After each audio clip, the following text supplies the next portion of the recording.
Sir, I beg to lay on the table a copy of the 237th report, Hindi and English versions of the Standing Committee on Home Affairs on Police Training, Modernization and Reforms. Thank you, sir. Shri item number 13, Haridim Puri Sahab. Sir, with your permission, I rise to make the following statements regarding 1. The status of implementation of the recommendations contained in the 5th report of the Standing Committee on Housing and Urban Affairs on demands for grants 2021-22 pertaining to the Ministry of Housing and Urban Affairs, and 2. The status of implementation of the recommendations contained in the 9th report of the Standing Committee on Housing and Urban Affairs on action taken by the government on the recommendations contained in the 5th report of the Committee on Demands for Grants 2021-22 pertaining to the Ministry of Housing and Urban Affairs. Sir, I laid a statement. नियम 377 के अधीन मामले सभा पटल पर रखने की अनुमति प्रदान की जाती है। अब केंद्रीय बजट पर सामान्य चर्चा होगी। माननीय मंत्री जी के जवाब के बाद शून्यकाल होगा। मैं उन माननीय सदस्यों को प्राथमिकता दूंगा जो देर रात्रि तक बैठते हैं शून्यकाल में।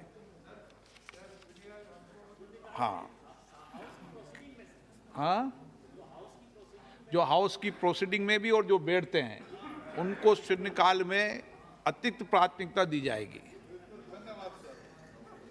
श्रीमती सुनीता दुग्गल।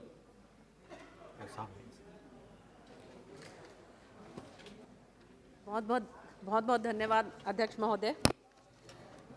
हमारी अब की बार की जो बजट है, मुझे लगता है कि ये आत्मनिर्भर अर्थव्यवस्था के लिए जो माननीय वित्त मंत्री जी ने और जो माननीय प्रधानमंत्री जी ने एक सोच रखी है कि किस तरह से हम आत्मनिर्भर भारत को आधुनिक भारत की तरफ बढ़ाने की तरफ हमारे कदम हैं, ये बजट उस दिशा में प्रस्तुत किया गया है। आदरणीय अध्यक्ष जी, मैं कहना चाहूँगी कि जब ये बजट प्रस्तुत किया गया तो 5 राज्यों में चुनाव होने थे और हमारी सरकार उसका भरपूर फायदा उठाकर और उन राज्यों के लिए बजट प्रस्तुत कर सकती थी, लेकिन माननीय प्रधानमंत्री जी की सोच ये है कि हमारा देश जो है वो आगे बढ़ना चाहिए। हमें क्षणिक लाभ लेने का किसी तरह का कोई हमारे दिमाग में इस बात का कोई हमारे मन में नहीं है कि हम क्षणिक लाभ लें। हमारा देश आगे कैसे बढ़े, आधुनिक कैसे बने, इस सोच को लेकर ये बजट जो है प्रस्तुत किया गया है। तो माननीय सभापति महोदय, मैं कहना चाहूँगी कि वित्त मंत्री जी ने जो दूरदर्शिता दिखाई है उसके तहत अगर हम देखें तो सबसे पहले मैं रेलवे के बारे में बात करना चाहूँगी। आदरणीय सभापति महोदय, मुझे याद है बहुत साल पहले जब ममता दीदी यहाँ पर रेल मंत्री होती थी तो मुझे अपने बच्चों के साथ जो है दर्शक दीर्घा में यहाँ पर बैठकर इस सदन की कार्रवाई को देखने का सौभाग्य प्राप्त हुआ और उस समय मैं हैरान थी कि वो बजट में जिस तरह से केवल वेस्ट बंगाल के बारे में ही ज़्यादा चर्चा करती थी, लेकिन विडंबना देखिए कि वो भी काम वो पूरे नहीं करवा पाई। 100 की घोषणा होती थी तो 99 जो है वो धरातल पर ही दम तोड़ देती थी। वो समय था और एक आज का समय है कि आज हमारी सरकार ने जिस तरह से जो काम किया है रेलवे के अंदर, अगर मैं उसके बारे में आपको बताना चाहूँ तो आप ये देखिए कि 2006 में डेडिकेटेड फ्रेट कॉरिडोर जो है वो शुरू हुआ था और 2014 तक उसका काम इतना स्लो था और आज जो है ईस्टर्न फ्रेट कॉरिडोर और वेस्टर्न फ्रेट कॉरिडोर उसके बहुत से भाग में मालगाड़ियों का संचालन हो रहा है। और इसी तरह से आप ये देखिए कि असम समेत कितने जो हमारे नॉर्थ ईस्ट के स्टेट्स हैं उनको देश के बाकी भागों से जोड़ने का काम हमारी सरकार ने किया और इसमें 150% से भी ज़्यादा की राशि जो है वो खर्च की गई। और किसानों के लिए किसान रेल सेवा की अगर हम बात करें, और उसी तरह से मैं बड़ी सौभाग्यशाली हूँ कि मेरी लोकसभा सिरसा को भी त्रिपुर सुंदरी से, त्रिपुरा से जो है वो जोड़ा गया है। लेकिन मेरी आपके माध्यम से ये हमारे आदरणीय रेल मंत्री जी से रिक्वेस्ट भी होगी कि जो हमारे हिसार फतेहाबाद सिरसा वाया अग्रोहा जो रेल लाइन है वो पहले मंजूर हो चुकी थी और अटल जी किसी समय में फतेहाबाद में आए थे, वो जिला होने के बावजूद भी जो है रेल सेवा से वंचित है। और उन्होंने कहा था कि मैं अगर प्रधानमंत्री बना तो मैं रेल के द्वारा फतेहाबाद में पहुंचूंगा। आज वो हमारे बीच में नहीं है, लेकिन मुझे लगता है कि ये उनको सच्ची श्रद्धांजलि होगी अगर रेल मंत्री जी इस बात की तरफ ध्यान दें और इस रेल को जो है जल्दी से जल्दी शुरू किया जाए। और इसी तरह से ही जो है हमारी एक उकलाना से नरवाना की जो रेलवे लाइन है उसका भी सर्वे हो चुका है। तो मेरा आग्रह है कि जैसे 400 वंदे भारत जो हैं वो शुरू की जा रही हैं, तो मेरी लोकसभा से भी एक वंदे भारत जो है ज़रूर गुजरनी चाहिए। आपके माध्यम से मैं रेल मंत्री जी को इस बात का आग्रह करना चाहूँगी। और आप ये देखिए कि 63% से अधिक जो ट्रेन हैं आज की तारीख में वो इलेक्ट्रीफाई हो गई हैं। और 2009 से 2014 के मुकाबले में नई रेलवे लाइंस, दोहरीकरण और अमान परिवर्तन, इसके लिए इस बजट में 350% की बढ़ोतरी की गई है। और हमारा सफ़र इतना सुगम हो गया है कि मैं कहना चाहूँगी कि माननीय प्रधानमंत्री जी की सोच ये है कि एक तेरी ज़रा ज़रा सी सहूलियत, कि एक तेरी ज़रा ज़रा सी सहूलियत ही सब्र है मेरा, एक तेरी ज़रा ज़रा सी सहूलियत सब्र है मेरा, देख अब तेरी मंजिल से बेहतर ये सफ़र है तेरा। ये आदरणीय प्रधानमंत्री जी ने और रेल मंत्री जी ने जो है वो करके दिखाया। इसके साथ साथ मैं कहना चाहूँगी सभापति महोदय कि जल जीवन मिशन, इसके तहत जो है कि 2014 में जब मैंने पार्टी को ज्वाइन किया, माननीय प्रधानमंत्री जी से और संगठन की विचारधारा से प्रभावित होकर, तो मुझे ये मौका दिया गया कि आप जो है पटौदी से चुनाव लड़िए। और जब मैं वहाँ पर घूमी तो मैं हैरान हो गई कि वहाँ पर हमारी जो महिलाएं हैं, हमारी जो बच्चियाँ हैं, हमारी जो बहनें हैं, उनका सारा दिन जो है वो सिर्फ पानी के लिए निकल जाता था। और हमारी सरकार ने जल जीवन मिशन के तहत जो है वहाँ पर उनको पानी पहुँचाने का काम किया। तो मैं बहुत धन्यवाद करना चाहती हूँ। अभी 5 मिनट का समय तो मेरे पास होगा ना, कम से कम 5 मिनट पूरे नहीं हुए। 5 मिनट हो गया। इसके साथ साथ आप ये देखिए कि जो नदियों को जोड़ने का प्रोविजन किया गया है, और केन बेतवा के बारे में अगर हम बात करें कि हमारे एक इलाके में जो है वो बाढ़ आती है, दूसरा इलाका सूखा रहता है। अगर इन नदियों को जोड़ दिया गया तो मुझे लगता है कि बहुत बड़ा लाभ हमारे किसान भाइयों को मिलेगा।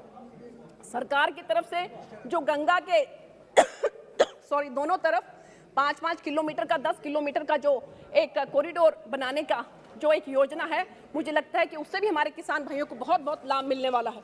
और इसके साथ साथ मैं कहना चाहूँगी कि हम किसान रेल, किसान ड्रोन, नाबार्ड के माध्यम से जो इसमें जो सहायता मिलेगी, उससे मुझे लगता है कि किसान भाइयों के आने वाले समय में आमदनी जो है वो हम दुगनी की बात ना करें बल्कि तिगनी चौगनी जो है वो आने की हमें इस बात की पूरी संभावनाएं हैं। और इसके साथ साथ सभापति महोदय मैं कहना चाहूँगी कि चाहे हम मिलेट्स की बात करें, धन्यवाद, मोटे अनाज की बात करें, धन्यवाद, तो ये इंटरनेशनल जो मिलेट्स ईयर जो है वो घोषित किया गया है। और मुझे पूरी उम्मीद है जी बस आधा मिनट और, कि उससे जो है हमारे छोटे किसान को जो कि 80 से 85% के करीब है उसको बहुत बहुत लाभ मिलने वाला है। धन्यवाद श्री महबूब सभापति महोदय, अंत में युवाओं के लिए जो हमारी सरकार ने किया उसमें मैं कहना चाहूंगी कि सीमावर्ती इलाकों में सशक्त करने के लिए जो प्रावधान किया गया है, एनसीसी को जो सीमावर्ती इलाकों में हमारे युवाओं के लिए जो केंद्र खोलने की बात कही गई है, उससे जो है हमारे नवयुवकों को बहुत लाभ मिलेगा। अंत में मैं सिर्फ ये कहना चाहूंगी कि जो हमारे युवा हैं वो बहुत आगे बढ़े। माननीय प्रधानमंत्री जी की ये सोच है और इसीलिए मैं अंत में सिर्फ ये बात कहना चाहती हूँ कि प्रधानमंत्री जी युवाओं का आह्वान करते हुए क्या कहते हैं कि बस तू एक ख्वाब देखना मत छोड़ना, कि बस तू एक ख्वाब देखना मत छोड़ना, मेरी आंखों में इसकी तदबीर के हजारों सपने हैं। धन्यवाद। तो आदरणीय सभापति महोदय बहुत धन्यवाद। Thank you so very much. Thank you very much. I thank you, Honorable Deputy Speaker, sir, for the time given to me to speak on the budget 2022-23 on behalf of my party. I compliment the Finance Minister for presenting a forward-looking and growth-oriented budget that strengthens the drivers of long-term development. It builds on last year's budget and scores high on several counts: consistency, COPEX-led growth, transparency in numbers, energizing many of the stressed sectors, and continues the focus on simplifying taxation policies. The budget provides a blueprint for steering the economy towards a sustained high growth trajectory and aims to lay a strong foundation to steer the Indian economy towards Amrit Kal for the next 25 years, from India at 75 to India at 100. The Finance Minister has highlighted a framework for growth by focusing on 4 key themes. 1. Public investment for building modern infrastructure under PM Gati Shakti. 2. Inclusive development. 3. Productivity and investment. Sunrise opportunities, energy transition, and climate action. And 4. Financing of investments. Additionally, the Honourable Minister has announced several tax and regulatory measures which should go a long way towards removing difficulties faced by taxpayers, reducing litigation, providing certainty, and widening the tax base. Policy measures have also been introduced to increase the flow of private investment in India. Of course, efficient and timely execution will be the key. And this is also where the government estimates that gains from supply-side reforms and easing of regulations may boost growth. The emphasis on infrastructure spending, reforms, various supportive schemes such as PLI and digitalization are expected to boost investment and kickstart the virtuous cycle of investment, employment, income, and demand. In fact, the digitalization theme will be the backbone for new investments in education, healthcare, agriculture, banking, payments, and will also streamline government payments and procurements. Availability of fiscal space to ramp up capital spending, easing supply chain constraints, and synchronized global growth resulting in strong exports will further boost the growth momentum. A well-coordinated monetary and fiscal policy will ensure a sustained recovery, and measures such as swift payments, resolution of disputes and arbitration, and improved logistical efficiencies are likely to enhance the ease of doing business and boost investors' confidence. I also note that the government's thrust on mindful and deliberate use of resources is visible as the FM has proposed long-term and short-term actions towards a sustainable development. What is truly commendable is the announcement of targeted policies and specific sectors to support their recovery and boost growth in sectors with opportunities. This will help improve productivity, reduce fragmented growth, and create job opportunities. The contribution of the pharmaceuticals and healthcare industry have been well acknowledged, especially the speed and coverage of vaccination and improvement in the healthcare infrastructure. The key announcements include creating a robust national digital health ecosystem through extensive use of technology and launching the National Tele-Mental Health Program. Mission Shakti, Mission Vatsalaya, Saksham Anganwadi, and Poshan 2 were recently launched to provide integrated benefit to women and children. Genomics and pharmaceuticals have been noted as sectors contributing to sustainable development. With this, the sector should benefit from the future government policies. There are several forward-looking measures in the budget 22. No, please try to conclude. Well, just 1 minute, sir. Which build on vision set out by the previous budgets and are expected to put the economy on accelerated growth path after the impact caused by the pandemic. To sum up, amendments in tax law to bring about sustainable growth, infrastructure investment, focus on R&D spending, nurturing incentives to core sectors including manufacturing services, tapping the huge experience of running captive centers are some of the priority items on the agenda of the government. Ease of tax compliance, Yes. simplification and digitization are the cornerstones to enhance the ease of doing business in India. I remain optimistic towards sustained growth. However, I must caution the government that in a complex country with a huge population like ours, there is no place for complacency, much less hubris, and only sabka vishwas or sabka prayas can Dhanyawad. make us realize our dreams. A case in point, sir, is the absence of even the mention of the welfare schemes concerning the minorities, although the fact is that there are various schemes for their benefit. Example, the Hunar Haat scheme of the Minority Affairs Ministry, the modernization of madrasas, the exhortation by the Honorable Prime Minister to the students to hold the Quran in one hand and the computer in the other, etc. I remain optimistic, therefore, that in future the government will be more amenable towards the uplift of the minorities who constitute a whopping 25 to 30 crores of citizens of our Yes. great nation. Thank you, sir. Thank you very much, Sri Rajiv Pratap Rudy ji.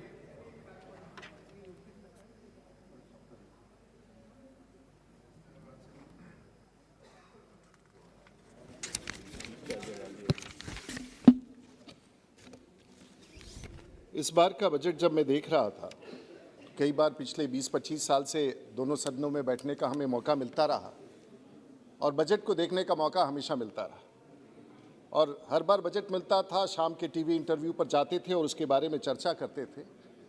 लेकिन इस बार के budget में निर्मला जी ने एक भिन्नता दी है और शायद मेरे ख्वाबों में हमेशा होता था कि कभी इस प्रकार का भी बजट देश में आएगा जो ये गाड़ियों में टैक्स छूट दिया जा रहा है, फलाने में छूट दिया जा रहा है, ये घर वालों को छूट दिया जा रहा है, और एक ऐसा बजट आएगा जो सच में फ्यूचरिस्टिक हो, सच में विजनरी हो। ऐसा नहीं है कि पिछली बजटों में ऐसा कुछ नहीं था, लेकिन इस बार के बजट में मुझे निश्चित रूप से लगा कि एक देश के प्रधानमंत्री के नेतृत्व में एक नेशनल मास्टर प्लान मुझे इस बजट में दिखा। आपको सुन के ये अजीब लगेगा और मैं इसके तर्क के साथ पहुंचूंगा कि क्यों मुझे ये फर्क लगा। हम औसतन इंक्लूसिवनेस की बात करते हैं, प्रोडक्टिविटी की बात करते हैं, सनराइज अपॉर्चुनिटीज़ की बात करते हैं, क्लाइमेट एक्शन की बात करते हैं, फाइनेंसिंग और इन्वेस्टमेंट की बात करते हैं, और बजट में लगभग पूरे बजट डॉक्यूमेंट को देखा जाए तो 100, 150, 200 चीज़ें हैं, 200 विभागें हैं। लेकिन अगर मैं मात्र इसमें 3 विषयों पर आज बोलूँगा, और ये 3 विषय महोदय अगर आप मुझे समय देंगे तो इस बार चर्चा की गई गति की। 5 minutes. 3 into 5, 15 minutes. 15 minutes, 5 minutes. Whenever you ask me, I'll sit down. You are Prem and Chandran. So you can't be so crude and harsh to me. So I've just started. That is not to be included. अभी सर्वानंद सोनोवाल साहब गए थे, उन्होंने एक उद्घाटन किया अभी 6 दिन पहले, पिछले रविवार को, 4-5 दिन पहले, और एक कल्लू घाट नाम का एक टर्मिनल है जो गंगा पर था। मेरे जिला में बहुत चर्चा हुआ और मैंने तब ख्वाब देखा कि साहब, हम तो वर्षों से सोचा करते थे कि हमारे उस देहाती क्षेत्र में जो साग सब्जी है, जो फल है, आजकल बिहार में ड्रैगन फ्रूट बहुत होने लगा है, तो कल के तारीख में ड्रैगन फ्रूट अगर ऑस्ट्रेलिया जाना हो, न्यूजीलैंड जाना हो, जहां उसकी बहुत मांग है, तो आखिर कैसे जाएगा? तो उस गंगा किनारे कल्लू घाट के टर्मिनल से निकलेगा, वहां से होते हुए गंगा का बंदरगाह कलकत्ता तक जाएगा, वहाँ बड़े जहाज़ों में लद करके, रेफ्रिजरेटेड जहाज़ों में लद करके ऑस्ट्रेलिया और न्यूजीलैंड जाएगा। तो ये बड़ा अजीब सा सपना पहले होता था, लेकिन देश की सरकार ने इस प्रकार की रचना की है कि ये सच होता दिख रहा है और उसी का परिणाम है कि इस प्रकार के निर्णय हो रहे हैं। कई लोगों ने बैठ के यहाँ समझाने की कोशिश किया रोजगार के बारे में, तो पता नहीं सब लोग अपने अपने से अर्थव्यवस्था का अध्ययन करते हैं, ज्ञान दिखाते हैं या ज्ञान की बात करते हैं। बजट है 39 लाख करोड़ का, जीडीपी का बढ़त है 9.2%, फॉरेन रिजर्व्स है 634 बिलियन US डॉलर्स, और चौथा दुनिया का सबसे बड़ा रिजर्व हमारे भारत में, एक्सपोर्ट 150 बिलियन का है।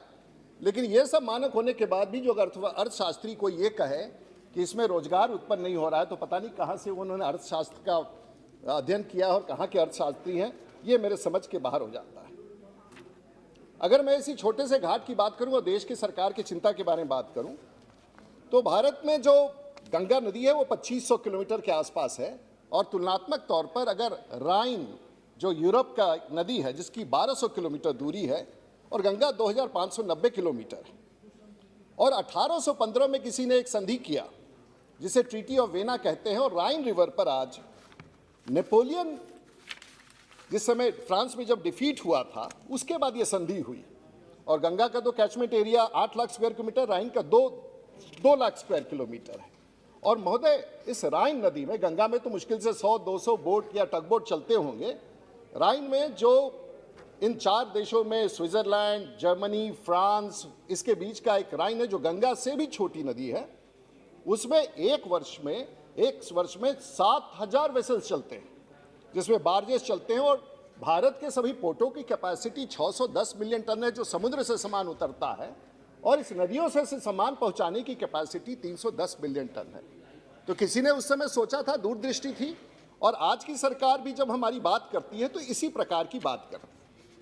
मैं इसको आगे अगर बढ़ाना चाहूँगा तो इस बार के बजट में निर्मला जी ने सस्टेनेबल डेवलपमेंट की बात की, और पूरी दुनिया आजकल सस्टेनेबल डेवलपमेंट की बात कर रही है।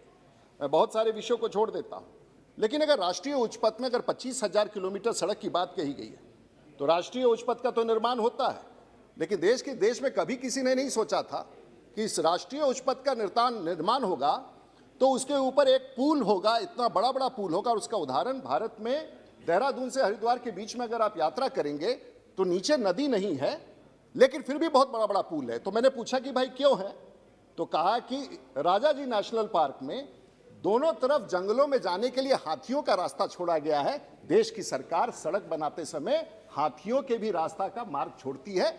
यह है सस्टेनेबल डेवलपमेंट जिसमें देश के प्रधानमंत्री बात करते हैं। मैं आगे बढ़ना चाहूँगा। हर बार हम लोगों का डेट बढ़ता जा रहा था रोड बनाने में, और 2014 से लेकर के अभी तक 14 गुना हमारा डेट हो गया राष्ट्रीय उच्च पथ के निर्माण में।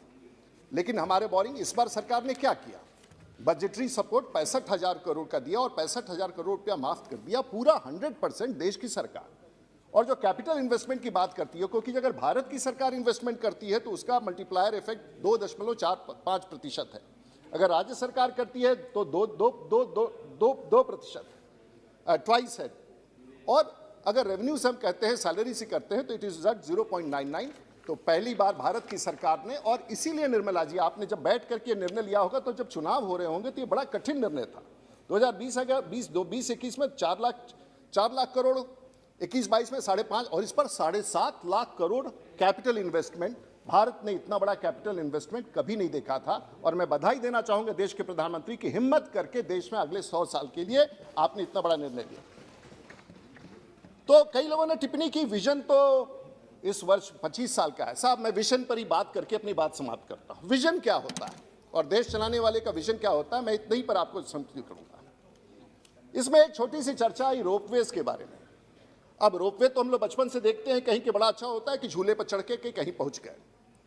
और देश के प्रधानमंत्री के पास जामनगर में, जूनागढ़ में, गुजरात में गिरनार है, वहां अंबा देवी टेम्पल में जाने के लिए रोपवे लगा, जहां प्रत्येक दिन 8,000 लोग उस रोपवे से जाते हैं। कहीं ना कहीं उन्होंने देखा, समझा, और चाहे वो सबरीमाला का रोपवे हो, ब्रह्मपुत्र नदी के ऊपर रोपवे हो, आज उन्होंने कहा कि 8 रोपवे बनाएंगे। लेकिन ये इकोलॉजिकली सेंसिटिव विषय है। अगर केदारनाथ में उत्तराखंड की सरकार केदारनाथ जाने में जो 16 किलोमीटर का रास्ता था, जो ट्रैक करने में समय लगता था, वो 60 मिनट में हम उस रोपवे से पहुंच जाएंगे, तो ना पहाड़ तोड़ा जाएगा, ना उत्सर्जन होगा कार्बन का, ना पर्यावरण का नुकसान होगा। तो कहीं ना कहीं आप वो छोड़ दीजिए, अगर लैटिन अमेरिका में सबसे बड़ा उदाहरण है दुनिया के रोपवेज का, और जो गरीब क्षेत्र है, जो कमजोर क्षेत्र है, जहां सड़कों का निर्माण नहीं हो सकता, जहां रास्ता नहीं है, वहां रोपवे तो पहली बार भारत के इतिहास में किसी देश के प्रधानमंत्री ने तय किया है कि अब हम रोपवे से जहां कोई नहीं पहुंच सकता है, वहां पहुंचने का रोपवे से हम व्यवस्था कर रहे हैं। क्यों नहीं सोचा अगले पिछले 100 साल में?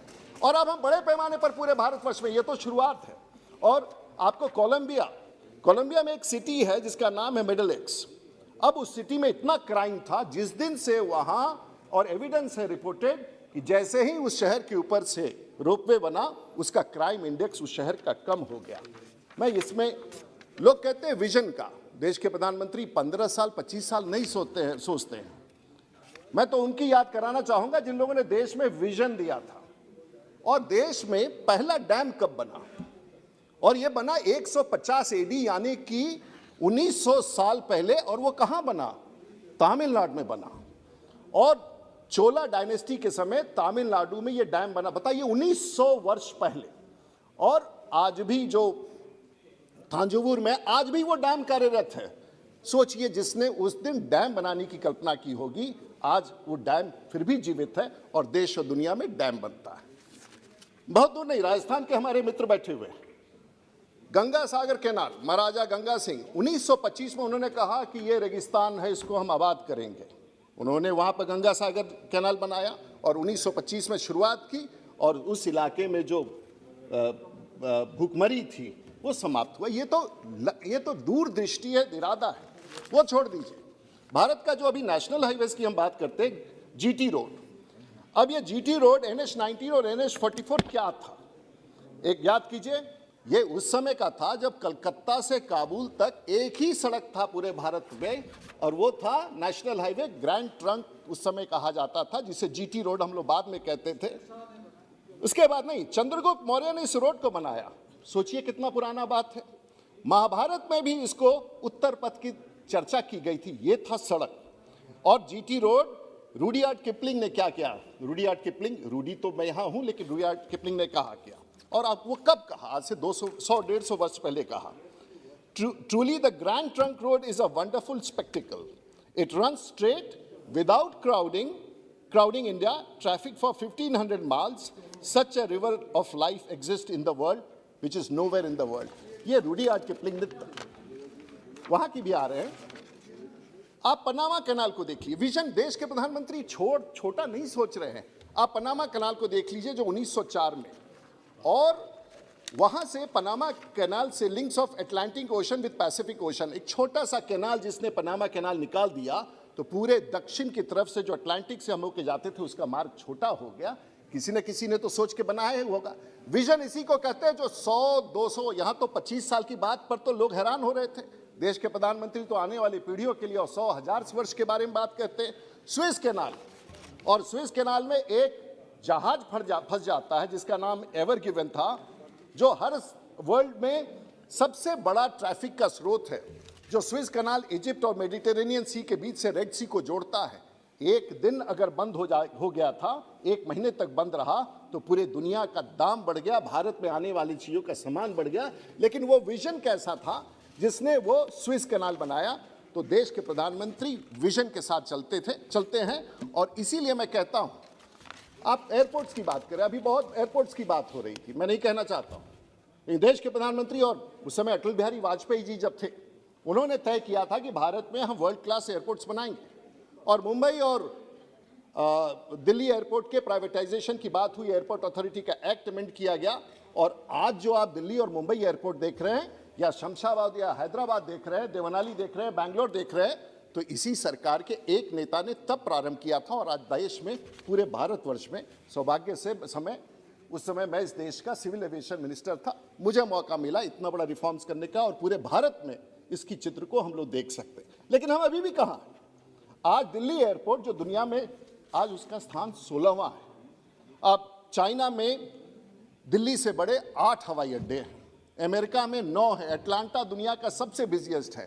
तो अगर हम कल्पना कर रहे हैं, और इसीलिए अगर जेवर बन रहा है, मोपा बन रहा है, और उसी श्रेणी में बिहार में मैं एक और ग्रीनफील्ड प्रोजेक्ट की मांग कर रहा हूं, मैं यहाँ उसकी चर्चा नहीं करना चाहूँगा, लेकिन 12 करोड़ की आबादी में देश की सरकार सहमत है कि बिहार में एक ग्रीनफील्ड प्रोजेक्ट बनना चाहिए। हम इंतजार कर रहे हैं राज्य सरकार की सहमति का, और जैसे ही राज्य सरकार की सहमति प्राप्त होगी, दक्षिण एशिया का सबसे बड़ा हवाई अड्डा बिहार में निर्मित होगा। लेकिन राज्य सरकार की सहमति की आवश्यकता है, और इसी प्रकार से देश के विकास की हम बात कर सकते हैं। महोदय, मैं थोड़ा और आगे बढ़ना चाहूँगा। दुबई अंतर्राष्ट्रीय हवाई अड्डा, इसमें 32 बिलियन, किस तरह से निवेश और कैपिटल इन्वेस्टमेंट देश का और किसी देश का स्वरूप बदलता है। दुबई में आज $32 बिलियन का दुबई इंटरनेशनल एयरपोर्ट बना, और वो 21% दुबई का एम्प्लॉयमेंट देता है और 27% उस देश का जीडीपी। तो हवाई अड्डे के निर्माण से, और देश के प्रधानमंत्री इसी दिशा में सोचते हैं, और इस बार उन्होंने बहुत बड़ा, हमारे मित्र यहाँ कह रहे थे, और बार बार अधीर साहब ने भी कहा, और हमारे शिवसेना के मित्रों ने कहा, एयर इंडिया का डिसइन्वेस्टमेंट। मैं नहीं समझता हूं कि देश की कोई इतनी सरकार मजबूत हो सकती थी कि एयर इंडिया के डिसइन्वेस्टमेंट का काम कोविड के बाद भी उन्होंने पूरा कर दिया।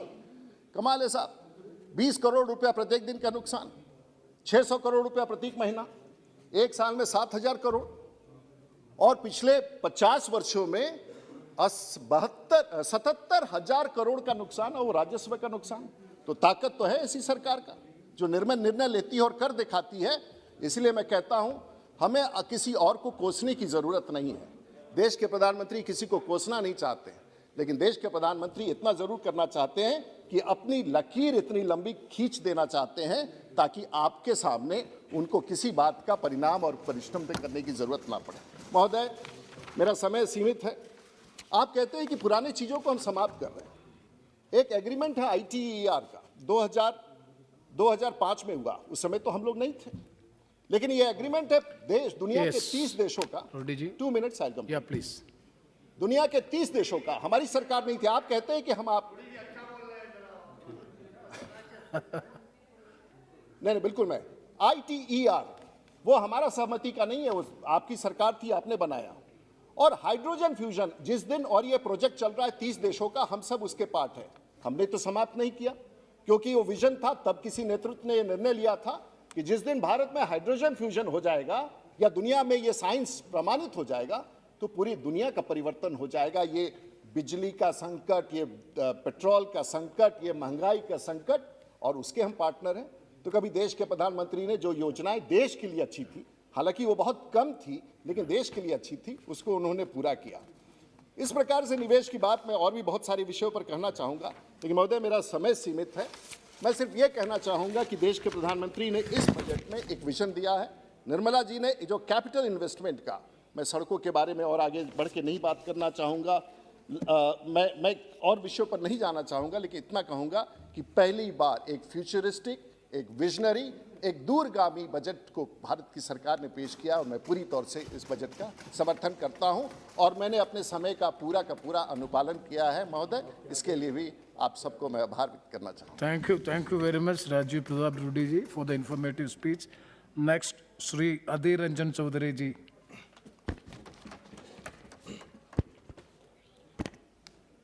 Thank you, sir. Our Honorable Finance Minister has displayed her inexhaustive patience of offering rapt attention to all the members deliberating on the budget. Before going into details, I must say that budget documents are perceived to be the roadmap for the future. But here, what I have found, that there may be a map, but there is no road in these budget documents.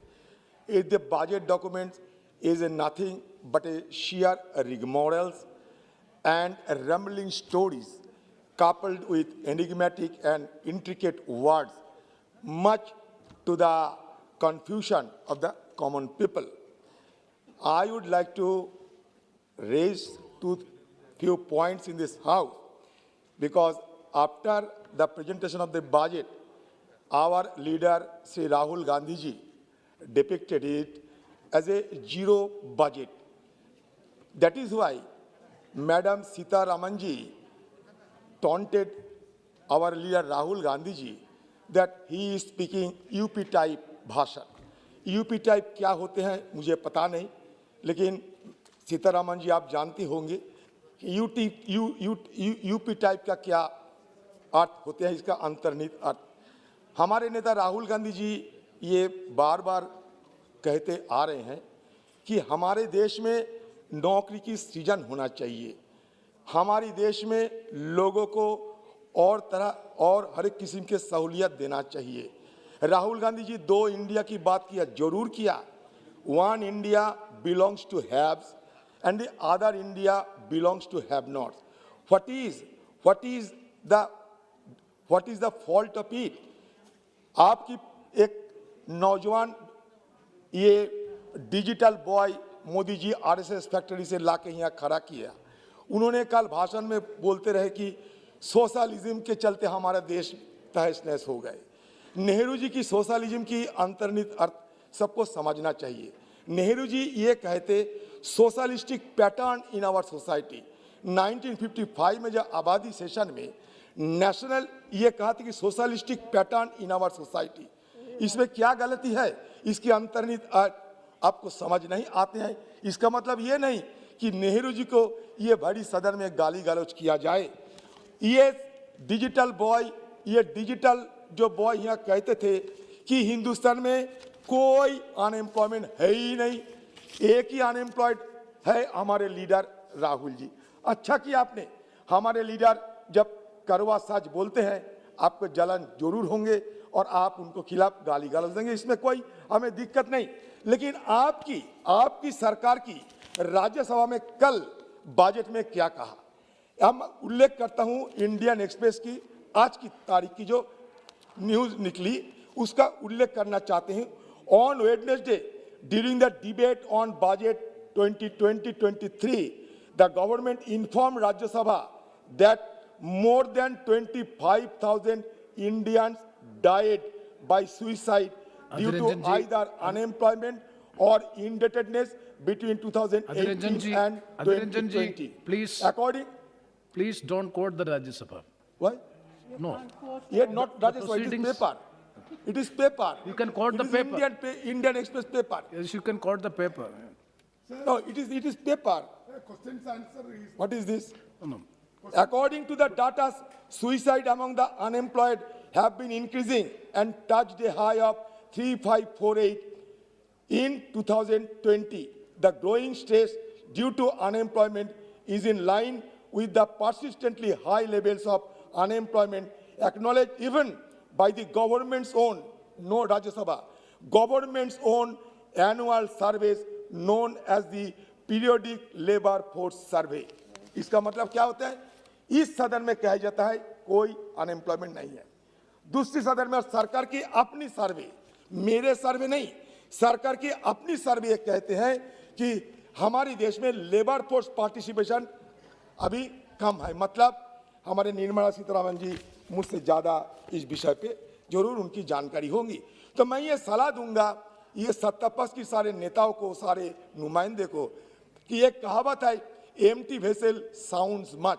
आप बिना जानकारी लेते हुए, बिना समझते हुए आप नेहरू जी के खिलाफ बात कहते हैं, उनकी आलोचना करते हैं, ये हमारी जो गरिमा सदन की एक गरिमा को भूलुंठित करते हैं।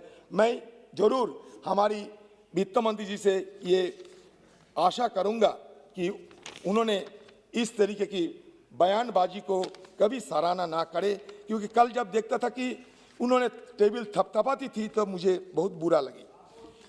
ये ड्रेज एंड अमर्त्य सेन क्या कहे जानते हैं? ये ड्रेज एंड अमर्त्य सेन कहा है, the India now is looking more than the islands of California in the sea of sub Saharan Africa. तो हैव्स एंड हैव नॉट सिर्फ राहुल गांधी जी अकेले नहीं, ये दुनिया की बड़े बड़े लोग ये कहते हैं, और मैं आंकड़ों के साथ आपको ये बताने का जरूर कोशिश करेंगे। 60 लाख छोटे उद्योग खत्म हो गए, 84% घरों की आय टूट गई, प्रति व्यक्ति आय 1,08,000 से कम होकर 1,07,000 हो गई, प्रति व्यक्ति खर्च 62,000 से कम होकर 59,000 रह गए। 4,60,00,000 लोग गरीबी रेखा के नीचे धकेल दिए गए। पढ़ने वाले बच्चों का खास तौर से गरीब और ग्रामीण अंचल में उनका भविष्य अंधकार में चले गए। जिस प्रकार से कुपोषण की संदर्भ में देश 116 मुल्कों की सूची में 101 नंबर पहुंच गया, बेरोजगारी शहरों में 8% पार कर गई है और गांव में 6%, और जो मुद्रास्फीति है, महंगाई जो है वो 12% को पार कर गई, और कंज्यूमर प्राइस इन्फ्लेशन भी 6% को पार कर गई। इसलिए ये बजट का सार अगर देखे तो ये जरूर कहूंगा, it is the budget which may be summarised as a zilch.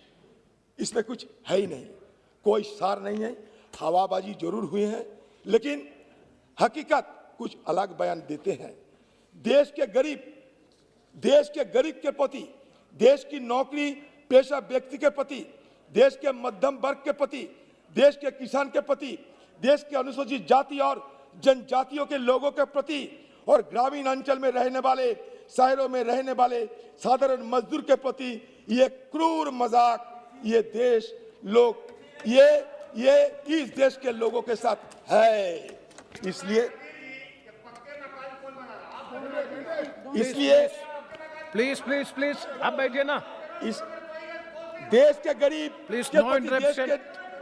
Nothing will देश go के on record मध्यम except व्यक्ति the के प्रति, speech of Adhir Ranjan ji. देश के अनुसूचित जाति के प्रति ये एक Nothing मजाक will है। go on record except the speech of Adhir Ranjan ji. Modi ji Please, Hindustan आप को बैठिए, आप सपना बैठिए। दिखाया था। मोदी जी हिंदुस्तान का सपना दिखाया था, हम अच्छे दिन लाएंगे। अब हिंदुस्तान की बेरोजगार क्या Please कहते don't जानते हैं? please please. मोदी जी लौटा दे मेरे बीते बुरे दिन। मोदी लौटा दे मेरे बीते बुरे दिन। ये हम नहीं कहते, हिंदुस्तान की बेरोजगार कहते हैं। अब पता कर लो, गरीब की मदद के लिए एक शब्द बजट में नहीं है। रोजगार सृजन के लिए बजट में एक शब्द नहीं है। महंगाई पर नियंत्रण के लिए बजट में एक शब्द नहीं है। गरीब तक पैसा पहुंचाने के लिए बजट में एक शब्द नहीं है। बजट में किसी वर्ग को टैक्स रिलीफ देने के लिए एक शब्द नहीं है। लोक कल्याण की जैसी रद्दी की टोकरी में फेंक दिया गया है।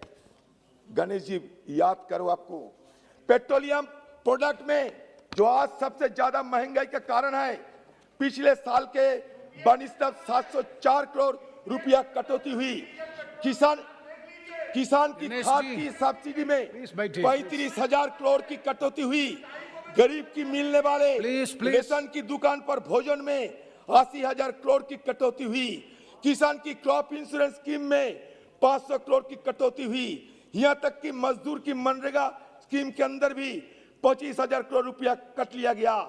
27% इस देश में गरीब, साधारण और मध्यम वर्ग को मिलने वाली राहत में कटौती की गई, जो अपने आप में एक निर्दयतापूर्ण निर्णय है।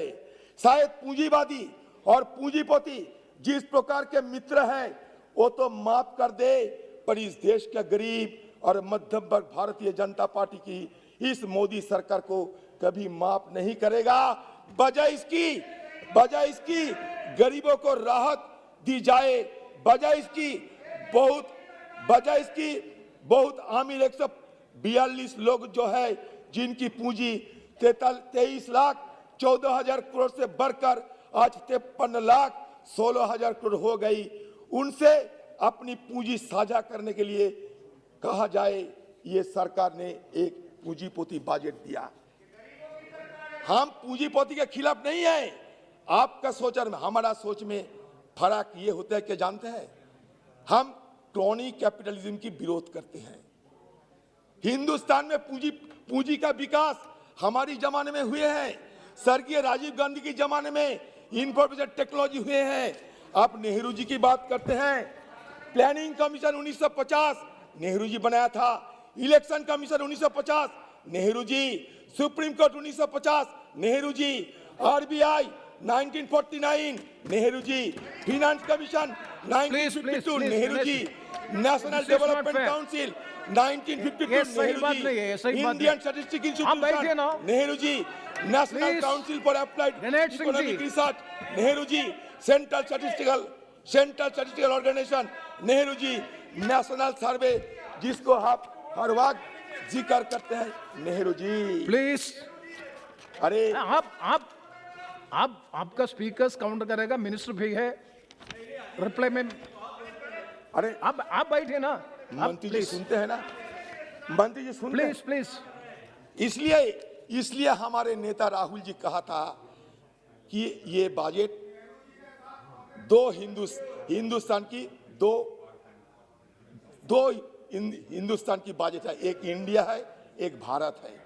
One belongs to have and another belongs to have not. इसमें क्या गलती है? अच्छा बता रहे हैं आपको, चिंता ना करो। या कल परसों गाना भी होते थे हमारे जयंत सिन्हा जी, उनको तो देखने में लगता है प्रोजेक्ट पर्सनालिटी, फिर उन्होंने भी रोमांटिक बन गए, गाना गाने लगे कि काम किया तो डरना क्या वगैरह वगैरह। लौता जी की भी उन्होंने जिक्र करने लगे। तो मैं ये जरूर कहूंगा, सजन रे झूठी मत बोलो, खुदा के पास जाना है, ना हाथी है ना घोड़ा है, पैदल ही वहां जाना है। ये भी थोड़ा याद कर लो। मैं ये कहता हूं, आप बताइए, सत्ता पे आने का समय मोदी जी ये नहीं कहा था कि 2 करोड़ महीने नौकरी देंगे? अभी इन 7 years, instead of creating 14 crore jobs, 12 crore 20 lakh jobs have been lost in last 2 years alone. मेरी ये नहीं, ऑक्सफैम रिपोर्ट है. Unemployment is at 7.9% in January 2022. Unemployment rate for those between the age bracket of 20 to 28 years is 28%. हमारे सीतारामन जी कहती है कि 2022-23 में 60 लाख नौकरी की इंतजाम करेंगे. मैं पूछ सकता हूं, ये क्या 2 करोड़ प्लस 60 लाख या 2 करोड़ माइनस 60 लाख और 2 करोड़ एकदम बाद सिर्फ 60 लाख? मुझे पता नहीं, क्योंकि ये कंफ्यूजन है इसमें. ये 2 करोड़ प्लस 60 लाख मतलब 2 करोड़ 60 लाख या नहीं? बताइए. आप कहते हैं कि 5 ट्रिलियन इकोनॉमी की बात तो सुनते आ रहे हैं. ये रोड मैप क्या है 5 ट्रिलियन इकोनॉमी की? आपके कहते हैं कि मैन्युफैक्चरिंग में 25% हम जीडीपी के हिस्सा बनाएंगे. ये 25% जीडीपी के मैन्युफैक्चरिंग में हिस्सा बनाने के लिए क्या क्या रोड मैप है? किसी को पता नहीं, किसी को पता नहीं. ये मोदी जी का विजन है, वो विजन को पता है, हमें किसी को पता नहीं. सिर्फ मोदी जी जानते हैं अगले दिन हिंदुस्तान में क्या होने वाला है, क्योंकि क्या क्या जुमला बनाने वाले हैं, क्या क्या जुमला बनाना चाहिए मोदी जी के अलावा हम कैसे इसको पता चलेगा? आप ये आइए किसान की डबल रोजगार की बात आपने कहा था, मैं नहीं. डबल इनकम, किसानों की डबल इनकम. आज 700 किसान की मौत हो गई, 700 किसान की मौत हो गई. 3 काले कानून मजबूरन वापस लेने पड़ी, दिल से नहीं मजबूरन लेने पड़ी, किसानों के प्यार से नहीं मजबूरन आपको लेने पड़ी. अच्छा, गणेश सिंह जी आपको क्या हुआ? आप प्लीज बैठिए ना. ये after 7 years, National Survey report of September 2021 has pointed out that the average income of farmer is mere 27 rupees per day, and the average debt of the farmer is 74,000.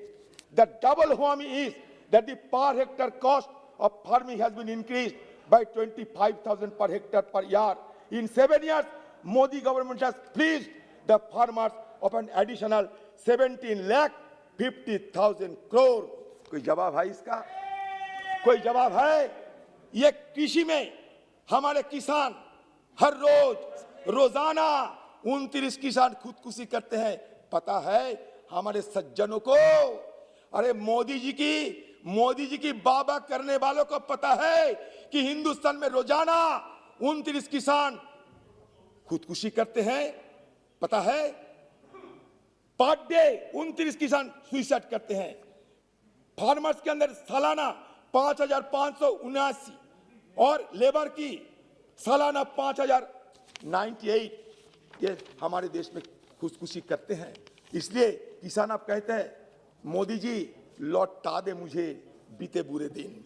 Modi ji आपका अच्छा दिन हमें जरूरत नहीं है, मोदी लौटा दे हमें बीते बुरे दिन. ऐसा तो हमारे हालात नहीं थे, आज जो जर्जर की हालत में हम गुजार रहे हैं.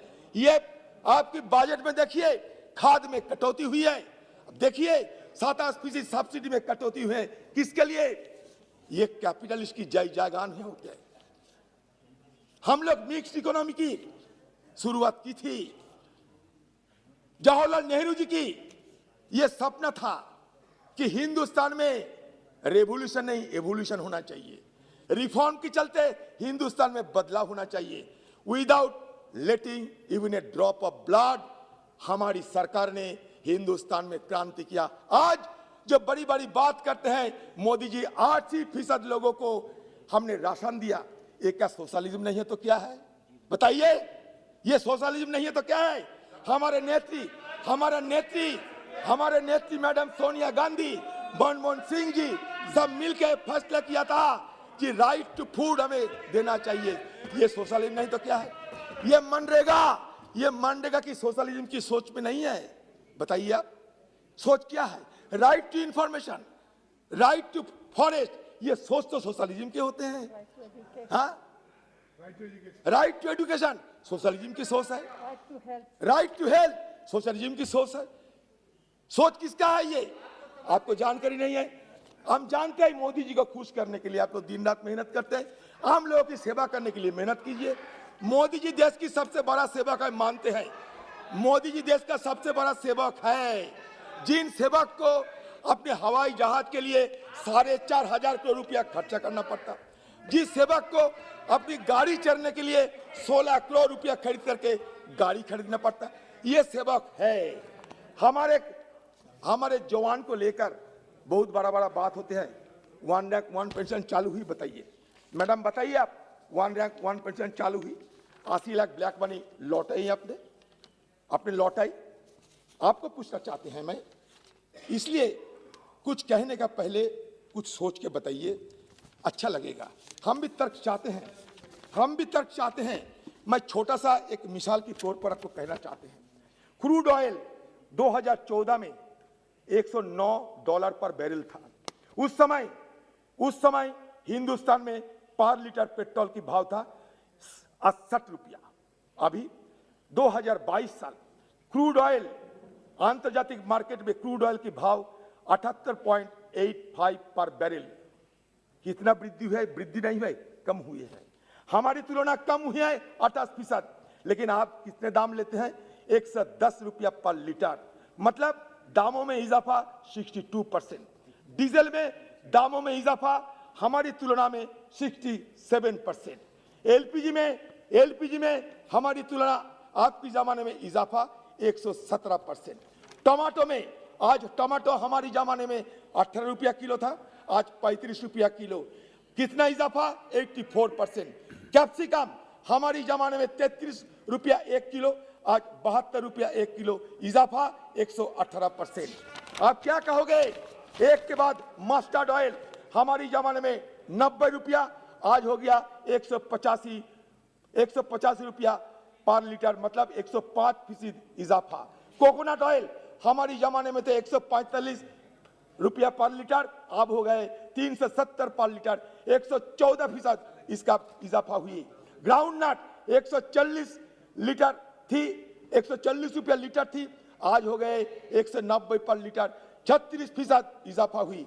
वनस्पति, आप ज्यादा वेजिटेरियन होते हैं, वनस्पति ये जरूर खाते हैं। हमारी जमाने में आज 85 रुपया 1 किलो, अभी 138 रुपया 1 किलो, इजाफा 63%। तूर दाल 47% इजाफा हुई। उड़द दाल 34% इजाफा हुई। मसूर दाल 47% इजाफा हुई। ग्राम दाल 70% इजाफा हुई। क्या कहोगे आप? क्या कहोगे? इसलिए हिंदुस्तान के आम जनता कहते हैं, क्या कहते हैं? मोदी लौटा दे हमें बीते बुरे दिन, मोदी लौटा दे हमें बीते बुरे दिन। ये आज के आम जनता ये कहते हैं। आप ये बैंकिंग सेक्टर में क्या किया आपने? 5,35,000 करोड़ तो पिछले 7 साल और 6 महीना में बैंकिंग इंडस्ट्री से धोखाधड़ी हो चुकी है। मतलब लोग धोखा करके बैंकों का 5,35,000 करोड़ रुपया लेकर गायब हो चुके हैं। मतलब लोग गायब हो चुके हैं। और वो कौन है? वो है हमारे मेहुल भाई। वो कौन है? हमारे संदेशरा भाई। कौन है लोग? नीरव मोदी भाई। कौन है ये लोग? विजय माल्या भाई, जिनकी आए दिन हम कोई सुदूर बीच पर, एक्सोटिक बीच पर उनकी फोटो देखते हैं। कभी वो क्रिकेट मैच देखते हैं, हम दिखाई देते हैं टीवी स्क्रीन पर मोदी सरकार ने उनकी अपनी मौन सहमति दे रखी है। तो बैंकिंग इंडस्ट्री का पहला हाल तो ये किया कि पिछले 7 साल और 6 महीने फ्रॉड कितना हुआ? 5,35,000 करोड़। 5,35,000 करोड़ ये खर्च धोखा देके भाग गए। 7 साल, एक मिनट सुन लीजिए, 7 साल फ्रॉम 2014 से 2021 के बीच सरकारी बैंकों का, पब्लिक सेक्टर बैंक का जो ग्रॉस एनपीए है वो 4 गुना से बड़ा है। The gross NPA the PSB और 4 times of gross NPA of the preceding 7 years। मतलब हम 2014 से लेकर 2021 के बीच अगर ग्रॉस एनपीए का एडिशन देखे और उसकी तुलना 2007 से 2014 के बीच के ग्रॉस एनपीए से करे तो ग्रॉस एनपीए की बढ़ोतरी हुई है 4 गुना। ग्रॉस एनपीए 4 गुना बढ़ चुके हैं। टोटल बैंक फ्रॉड हो चुके हैं 5,35,000 करोड़, जिसको हम कह सकता है 5.3 ट्रिलियन डॉलर रुपया। अगर हम ये पता लगाए कि पिछले 7 सालों में कितने लोन राइट अप किया गया, तो सरकारी बैंकों के मतलब कितने लोन को बट्टे खाते में डाला गया है, तो 2014 से 2021 तक चौंकाने वाले आंकड़ा है। यह मध्य अगर हम तुलना करें 2014 से 2024 को, तो बट्टे खाते में 25 गुना ज्यादा पैसा डाल चुकी है मोदी सरकार इन सब बैंकिंग इंडस्ट्री को। इस कगार पर पहुंचने के बाद अगर आप पूछेंगे मोदी सरकार आपका प्लान क्या है इस इंडस्ट्री के बारे में, तो उनका एक ही प्लान है, सरकारी बैंकों को अपना दोस्तों को बेच दो, बेच दें, ये मकसद है। आगे चलते हैं। अगर हम ग्रॉस एनपीए को कंपैरिजन करते तो 2014 से लेकर 2021 के मध्य सिर्फ पब्लिक सेक्टर बैंक में, पब्लिक सेक्टर बैंक की बात करें तो पब्लिक सेक्टर बैंक को 21,07,000 करोड़ का एडिशन हुआ है ग्रॉस एनपीए में। सिर्फ सरकारी बैंकों में 2007 से 2014 की तुलना करें तो मात्र 5,35,000 करोड़ था। मतलब 2007 से 2014 एनपीए में एडिशन हुआ था 5,35,000 करोड़। वो 2014 से 2021 के मध्य हो गए 21 लाख करोड़। 2014 से 2007 से 2014 के बीच जो सरकारी बैंकों ने लोन राइट अप किया गए थे, वो किए गए थे 32,109 करोड़। वो 2014 से 2021 के मध्य कर दिए गए 8,17,000 करोड़। मतलब रिटर्न ऑफ लोन 25 गुना बढ़ चुके हैं। ये क्या गलती है? ये क्या अरे बताइए ना, हमारे मंत्री जी कहिए गलत है, मैं मान लेगा मंत्री जी कहे गलत है। ये हमारे आंकड़े गलत पेश करना हमारा ये नहीं है। हमारा ये आइए कुछ नहीं हुआ। हम दिखाने चाहते हैं। ये रेल के बारे में बहुत कुछ कहते हैं कि हम रेल ये करेंगे वो करेंगे। रेल को हम 400 वंदे भारत रेल देंगे। तो 400 वंदे भारत रेल देने के लिए ये सरकार की क्या जरूरत पड़ेगी, मैं ये बताते हैं। वंदे भारत ट्रेन सरकार कहती है कि 400 वंदे भारत ट्रेन हम देंगे। Vande Bharat rakes are tendered to 3 Indian railway factories, ICF, RCF and MCF. RCF Kapurthala, MCF Raebareli are not even ready to begin manufacture of Vande Bharat rakes. ICF Chennai has delivered just 2 Vande Bharat rakes so far since 2018. The existing target was 104 rakes by 2024.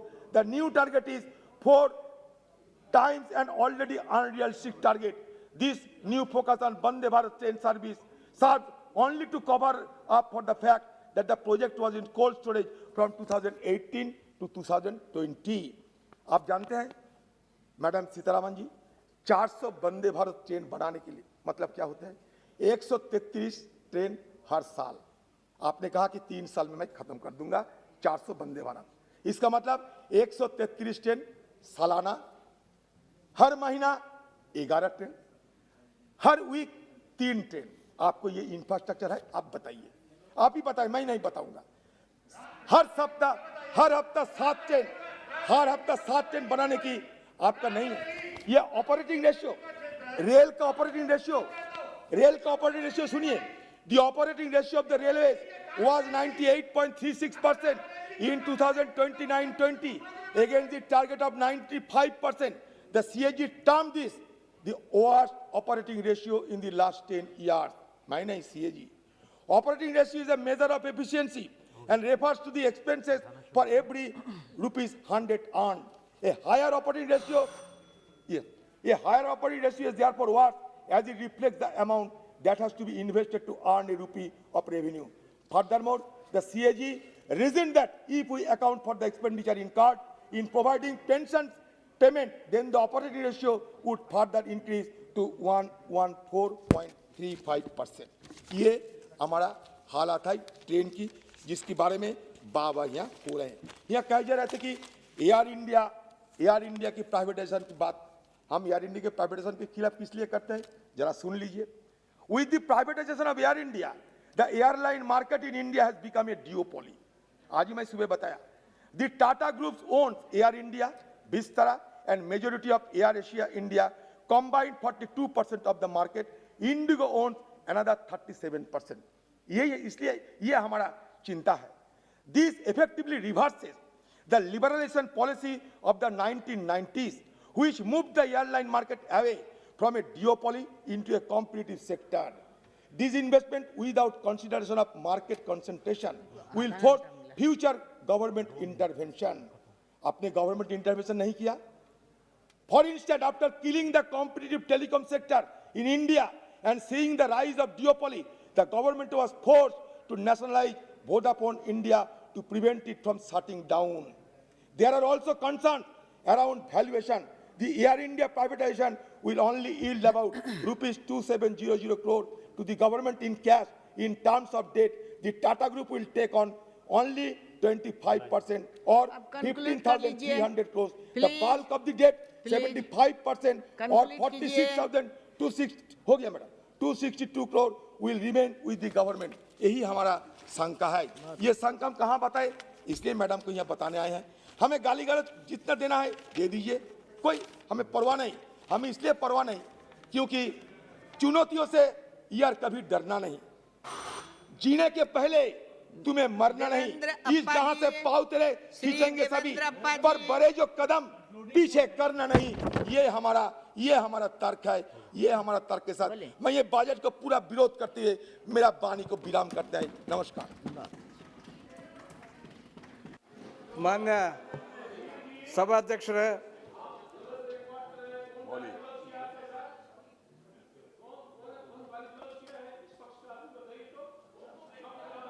उनका जाएगा record में. इनका time मत लीजिए, आप शुरू कीजिए, आपका टाइम चला जाएगा. हाँ, प्लीज शुरू कीजिए. ಮಾನ್ಯ ಸಭಾಧ್ಯಕ್ಷರೇ, ಎಲ್ಲರಿಗೂ ಶರಣಾರ್ಥಿಯನ್ನು ಸಲ್ಲಿಸಿ ಈ ದಿವಸ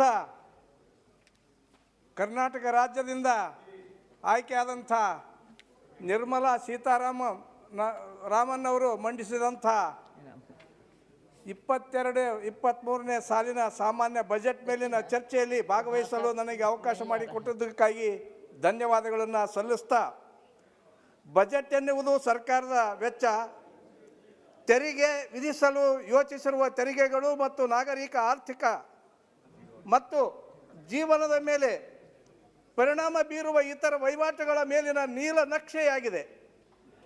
ಸರ್ಕಾರ ಈ ವರ್ಷ 39,44,999 ಕೋಟಿ ಬಜೆಟ್ ಮಂಡಿಸಿದೆ. ಇದು 2021-22ರ ಪರಿಷ್ಕೃತ ಅಂದಾಜಿಗಿಂತ 4.6 ಹೆಚ್ಚಳವಾಗಿದೆ. ಈ ಬಜೆಟ್ ಅಮೃತ್ ಮಹೋತ್ಸವ ವರ್ಷದ ರೂಪುರೇಷೆಗಳ ಹಾಕಿಕೊಟ್ಟಿದೆ. ಇದರಿಂದ ನಮ್ಮ ಯುವಕರು, ಮಹಿಳೆಯರು, ರೈತರು, ಪರಿಶಿಷ್ಟ ಜಾತಿ ಮತ್ತು ಪರಿಶಿಷ್ಟ ಪಂಗಡದವರಿಗೆ ನೇರವಾಗಿ ಅನುಕೂಲವಾಗಲಿದೆ. ಆಧುನಿಕ ಮೂಲ ಸೌಕರ್ಯಕ್ಕಾಗಿ ದೊಡ್ಡ ಮಟ್ಟದ ಸಾರ್ವಜನಿಕ ಹೂಡಿಕೆ ಕ್ರಮ ಕೈಗೊಂಡಿದೆ. ಹಾಗಾಗಿ ನಮ್ಮ ಭವ್ಯ ಭಾರತದ ಭವಿಷ್ಯದ ದಾರಿಯನ್ನು ಸುಗಮಗೊಳಿಸುತ್ತದೆ ಎಂಬುದರಲ್ಲಿ ಯಾವುದೇ ಸಂಶಯವಿಲ್ಲ. ಇದನ್ನು ಪ್ರಧಾನಮಂತ್ರಿಯವರ ಮಾರ್ಗದರ್ಶನ ಮತ್ತು ಆಡಳಿತದಲ್ಲಿ ಕಿಸಾನ್ ಸನ್ಮಾನ್ ನಿಧಿ ದೇಶ ಪ್ರಗತಿಯಲ್ಲಿದ್ದು ಸುಮಾರು 11 ಕೋಟಿ ಹೆಚ್ಚು ರೈತ ಕುಟುಂಬಗಳಿಗೆ 1,80,000 ಕೋಟಿ ರೂಪಾಯಿಗಳನ್ನು ಕಿಸಾನ್ ಸನ್ಮಾನ್ ನಿಧಿ ಯೋಜನೆ ಮೂಲಕ ನೀಡಲಾಗಿದೆ. ಸ್ವಾಮಿತ್ವ ಯೋಜನೆ, ಸರ್ಕಾರ ಆರಂಭಿಸಿರುವ ಸ್ವಾಮಿತ್ವ ಯೋಜನೆ ಗ್ರಾಮೀಣ ಪ್ರದೇಶದ ಜನರಿಗೆ ಅವರ ಆಸ್ತಿಗಳಿಗೆ ದಾಖಲೆಗಳು ಒದಗಿಸಲು ನೆರವಾಗುತ್ತದೆ. ಇದುವರೆಗೆ 27,000 ಗ್ರಾಮಗಳಲ್ಲಿ 40 ಲಕ್ಷಕ್ಕೂ ಹೆಚ್ಚು ಆಸ್ತಿ ಕಾರ್ಡುಗಳನ್ನು ನೀಡಲಾಗಿದೆ.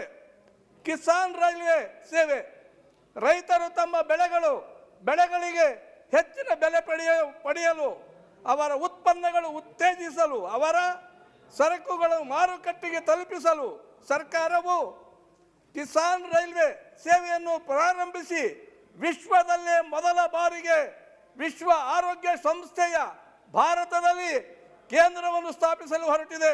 ಭಾರತವು ಗ್ರೀನ್ ಗ್ರಿಡ್ ಯೋಜನೆ ಮೂಲಕ ವಿಶ್ವ ಸಮುದಾಯದ ಜೊತೆಗೆ ಕರೆದೊಯ್ಯುವ ಮೂಲಕ ಉಜ್ವಲ ಯೋಜನೆ ಸರ್ಕಾರದ ಯಶಸ್ಸಿಗೆ ದೊಡ್ಡ ಉದಾಹರಣೆಯಾಗಿದೆ. ಉದ್ಯೋಗ ಸೃಷ್ಟಿಗೆ ಸಂಬಂಧಿಸಿದಂತೆ ಐಟಿ ಬಿಪಿಒ ವಲಯದಲ್ಲಿ 152% ಬೆಳವಣಿಗೆಯನ್ನು ದಾಖಲಿಸಲಾಗಿದೆ. ಉದ್ಯೋಗದಲ್ಲಿ ಬೆಳವಣಿಗೆ ದರ 77%, ಶಿಕ್ಷಣದಲ್ಲಿ 39%, ಉತ್ಪಾದನೆಯಲ್ಲಿ 22%, ಸಾರಿಗೆಯಲ್ಲಿ 68% ಮತ್ತು ನಿರ್ಮಾಣದಲ್ಲಿ 42% ಬೆಳವಣಿಗೆಗಳನ್ನು ದಾಖಲಿಸಲಾಗಿದೆ. ಪ್ರಧಾನಮಂತ್ರಿ ಗರೀಬ್ ಕಲ್ಯಾಣ ಯೋಜನೆ PMGKY ಅಡಿಯಲ್ಲಿ ಭಾರತ ಸರ್ಕಾರವು ಯೋಜನೆಗಳ ಭವಿಷ್ಯ ನಿಧಿ FPF ಅಡಿಯಲ್ಲಿ 12% ಉದ್ಯೋಗದಾತರ ಪಾಲು ಮತ್ತು 12% ಉದ್ಯೋಗಿಗಳ ಪಾಲು ಎರಡನ್ನೂ ಕೊಡುಗೆಯಾಗಿ ನೀಡಿದೆ. ಇದು 100 ಉದ್ಯೋಗಿಗಳನ್ನು ಹೊಂದುವ ಸಂಸ್ಥೆಗಳು ಮಾರ್ಚ್ನಿಂದ ಆಗಸ್ಟ್ 20ರವರೆಗೆ ವೇತನ ತಿಂಗಳು ಒಂದಕ್ಕೆ 20 ಹೊಂದಿದ್ದಾರೆ. 15,000 ಕೋವಿಡ್ ನಂತರ ಅವಧಿಯಲ್ಲಿ EPFO ನೋಂದಾಯಿತ ಸಂಸ್ಥೆಗಳಲ್ಲಿ ಉದ್ಯೋಗಗಳನ್ನು ಒದಗಿಸಲು ಇದು ಸಹಾಯ ಮಾಡಿದೆ. ಕೋವಿಡ್-19 ಸಾಂಕ್ರಾಮಿಕ ಸಮಯದಲ್ಲಿ ಆತ್ಮನಿರ್ಭರ್ ಭಾರತ್ ರೋಜ್ಗಾರ್ ಯೋಜನೆ ಮತ್ತು ಸಾಮಾಜಿಕ ಭದ್ರತೆ ಪ್ರಯೋಜನಗಳು ಪ್ರಾರಂಭಿಸಲಾಗಿದೆ. ಉದ್ಯೋಗಗಳ ಭವಿಷ್ಯ ನಿಧಿ ಸಂಸ್ಥೆ EPFO ಮೂಲಕ ಜಾರಿಗೊಳಿಸಲು ಆಗುತ್ತಿರುವ ಈ ಯೋಜನೆಯು ಉದ್ಯೋಗದಾತರ ಆರ್ಥಿಕ ಹೊರೆಯನ್ನು ಕಡಿಮೆ ಮಾಡಲು ಮತ್ತು ಹೆಚ್ಚಿನ ಕಾರ್ಮಿಕರನ್ನು ನೇಮಿಸಿಕೊಳ್ಳಲು ಪ್ರೋತ್ಸಾಹಿಸುತ್ತದೆ. ಈ ಯೋಜನೆ ಅಡಿಯಲ್ಲಿ 1.17 ಲಕ್ಷ ಸಂಸ್ಥೆಗಳ ಮೂಲಕ 39.59 ಲಕ್ಷ ಫಲಾನುಭವಿಗಳಿಗೆ ಸವಲತ್ತುಗಳನ್ನು ಒದಗಿಸಲಾಗಿದೆ. 5 ಮಿನಿಟ್ उनको एक घंटा देता. ಕೃಷ್ಣ ಇನ್ನು ನದಿ ಜೋಡಣೆ ಯೋಜನೆಗಳು ಕೃಷ್ಣ, ಪೆನ್ನಾರ್ ಮತ್ತು ಕಾವೇರಿ ಸೇರಿದಂತೆ ನದಿ ಜೋಡಣೆ ಯೋಜನೆಗಳಿಗೆ ಬಜೆಟ್ ಬೆಂಬಲ ಘೋಷಿಸಿತು. ನದಿ ಜೋಡಣೆ ಯೋಜನೆ ಕರ್ನಾಟಕ ತನ್ನ ಬೆಂಬಲವನ್ನು ನೀಡುತ್ತದೆ.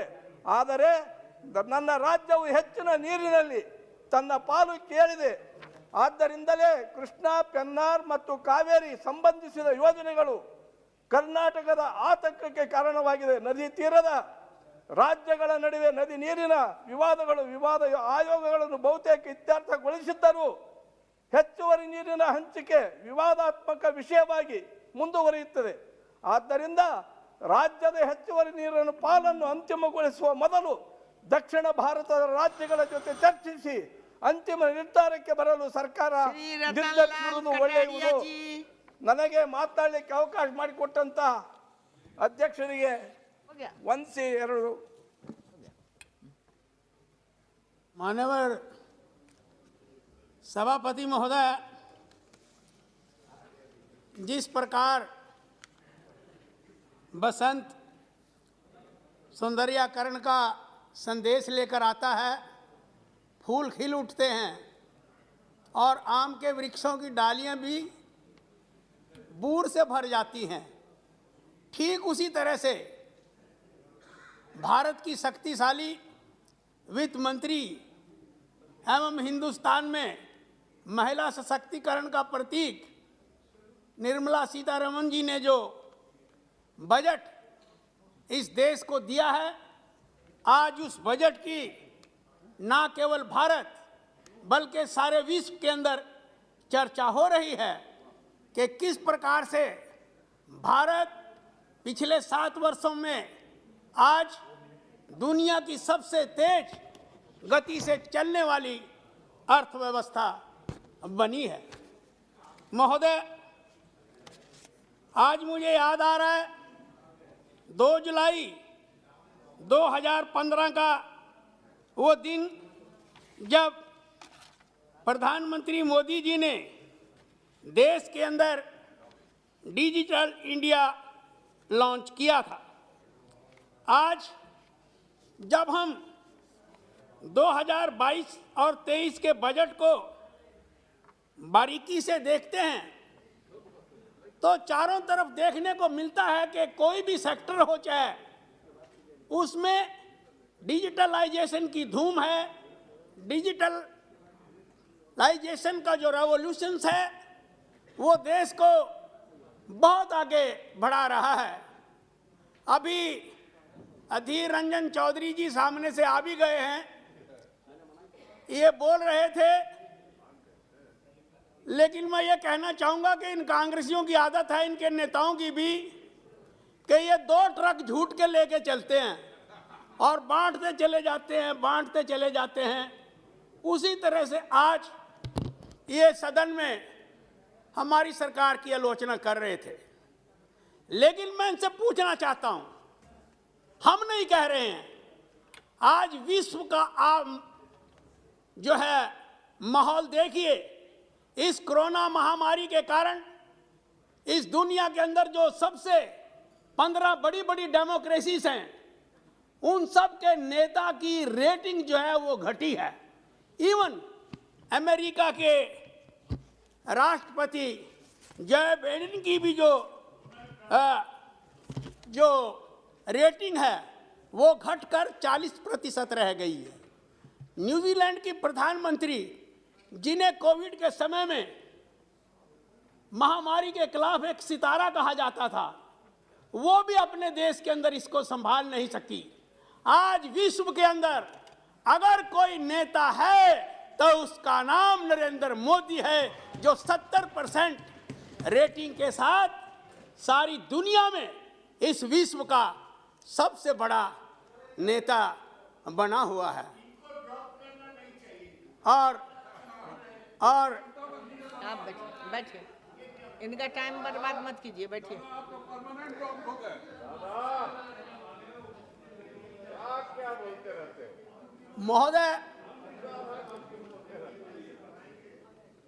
महोदय, मैं ये कहना चाहूंगा कि आज जब हम देखते हैं कि हमारे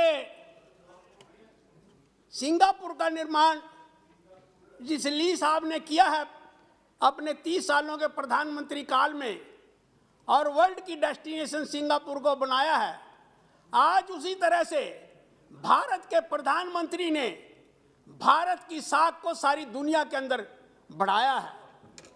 भारत को मछुआरों का देश कहा जाता था, स्पेरों का देश कहा जाता था, और आज जिस तरह से हमारे देश के अंदर हर क्षेत्र के अंदर उन्नति हो रही है, और बहन सीतारमन जी ने पिछले साल जो बजट इकोनॉमी के 6 पिलर्स के ऊपर आधारित करके इस देश को दिया था, अभी तो तवा भी नहीं गर्म हुआ बहन जी, मैडम जी, सभापति महोदय, थोड़ा सा मैं ये कहना चाहूंगा कि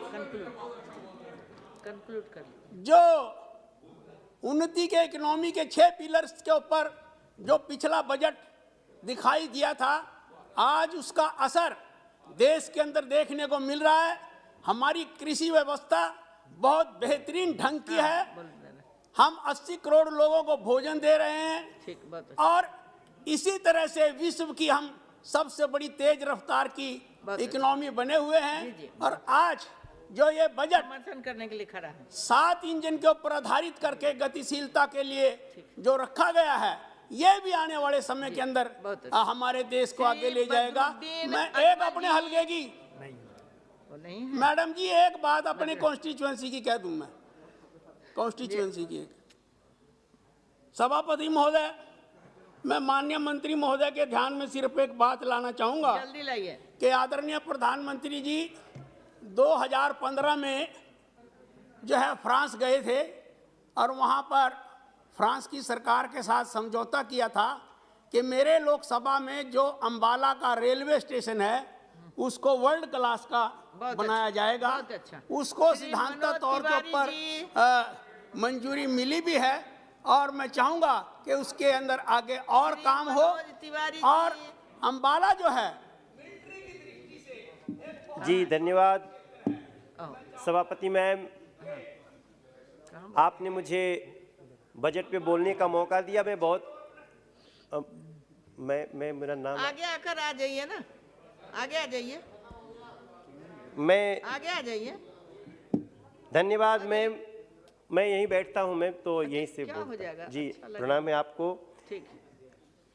हमने एक हमें कविता याद आ रही है कि मांगा भी न था हमने अभी अपनी दुआओं में, पाया है उससे ज़्यादा मेरे मुल्क ने मोदी की वफाओं में। हम ज़्यादा बोलते नहीं हैं सभापति मैम, लेकिन हमें एक बात का बड़ा सुकून है कि अमृत काल का बजट है और सही मायने में देश के लोगों को अमृत देने का कार्य हमारी वित्त मंत्री मैम निर्मला सीतारमण जी ने और नरेंद्र मोदी जी ने दिया है। 60-70 साल की आयु में लोग बीमार होने लगे हैं और वहाँ पहली बार देश में कल्पना हो रही है फार्मिंग, ऑर्गेनिक फार्मिंग कॉरिडोर की। ऑर्गेनिक खेती से कितने लोगों का स्वास्थ्य अच्छा रहता है, पहले की किसी सरकार ने नहीं सोचा, नरेंद्र मोदी जी ने सोचा है कि अपने देश के करोड़ों लोगों को स्वस्थ बनाना है। मैम मुझे बहुत, और मैं एक कलाकार भी हूँ, इसलिए मुझे जो इस बजट में अमृत काल, आज़ादी के अमृत महोत्सव के रूप में जो टूरिज़्म और कल्चर के क्षेत्र में हुआ है, जिसका उदाहरण हमें काशी की भव्यता और विंध्याचल, माँ विंध्याचल का धाम है, बहुत लोग यहाँ से गए होंगे। कभी मैं भी जब माँ विंध्यवासिनी का दर्शन करने 1996 में गया तो पतली पतली गलियों में हमारी पहली बार बड़ी मेहनत से कला के कारण खरीदी गई गाड़ी खरोंच दी गई। आज वो मंदिर कोई देखेगा तो उसको मात्र मंदिर पर नहीं, मात्र अपने प्रसाद योजना पे नहीं, उसको अपने देश की संस्कृति पे गर्व होगा। ऐसा चीज़ इस बजट में किया गया है। मैं कल्चर का जब नाम लेता हूं तो मुझे बताने में बड़ी खुशी होती है कि आज देश के कलाकार कितने खुश हैं। आज़ादी के अमृत महोत्सव में मात्र फ्लाइट कहीं उतरती है तो वहां पे अनाउंसमेंट नहीं होता कि अपना बेल्ट बांध लें, वहां ये बताया जाता है कि जहां फ्लाइट उतर रही है वहां के किस स्वतंत्रता संग्राम सेनानी ने अपना कैसे योगदान दिया था। आज पहले के लोग क्यों नहीं सोच सकते थे। मैम आज देश के कलाकार आज आज़ादी के अमृत महोत्सव के कारण अपने भाग्य को सराह रहे हैं कि उनको जितना समय है उससे ज़्यादा उनको काम मिल रहा है। और ये जो बजट है जिसमें आज़ादी के अमृत महोत्सव के रूप में जो उदीयमान लोगों को मौका दिया गया है उसके लिए मैं बहुत धन्यवाद करता हूं। इसका एक कितना बड़ा फल मिला है कि काशी में रुद्राक्ष नाम का हॉल बन गया, 2500 लोग एक साथ बैठते हैं, दुनिया का हर कलाकार वहां आकर परफॉर्म करने को खुश हो रहा है। इस बजट में एक और दर्द मैं आपको बता के, जो पहले का था अब कैसे उसको दूर किया गया है। शहर के विकास के ऊपर जो अवधारणा आई है, हम भी किसी दिन अपने गांव से चल के शहर आए थे सभापति मैम, और शहरों में आए थे तो शहर के सरकारों ने हमें गाली दिया था। कभी कह दिया 5 लाख रुपया का इलाज करा के चले जा रहे हो, 5 रुपया का टिकट लेके आए। कभी कह दिया गया बोझ बन गए। आज पहली बार शहर के विकास के रूप में, बस 2 मिनट में मैं समाप्त कर रहा हूं, मैं बहुत समय नहीं है, बस 2 मिनट, तो उन लोगों के दर्द को भी पहली बार इस बजट में देखा गया। और अमृत योजना को भी धन्यवाद करता हूं, जिसके कारण मैं दिल्ली में अपनी लोकसभा में नाले के गंदे पानी से झील बना चुका हूं।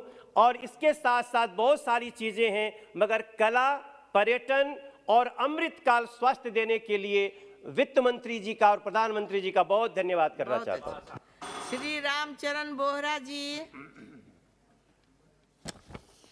माननीय सभापति महोदय, मैं माननीय प्रधानमंत्री जी नरेंद्र भाई मोदी जी का कुशल नेतृत्व में माननीय वित्त मंत्री जी द्वारा प्रस्तुत 2022-23 के बजट का पुरजोर समर्थन करने के लिए खड़ा हुआ हूँ।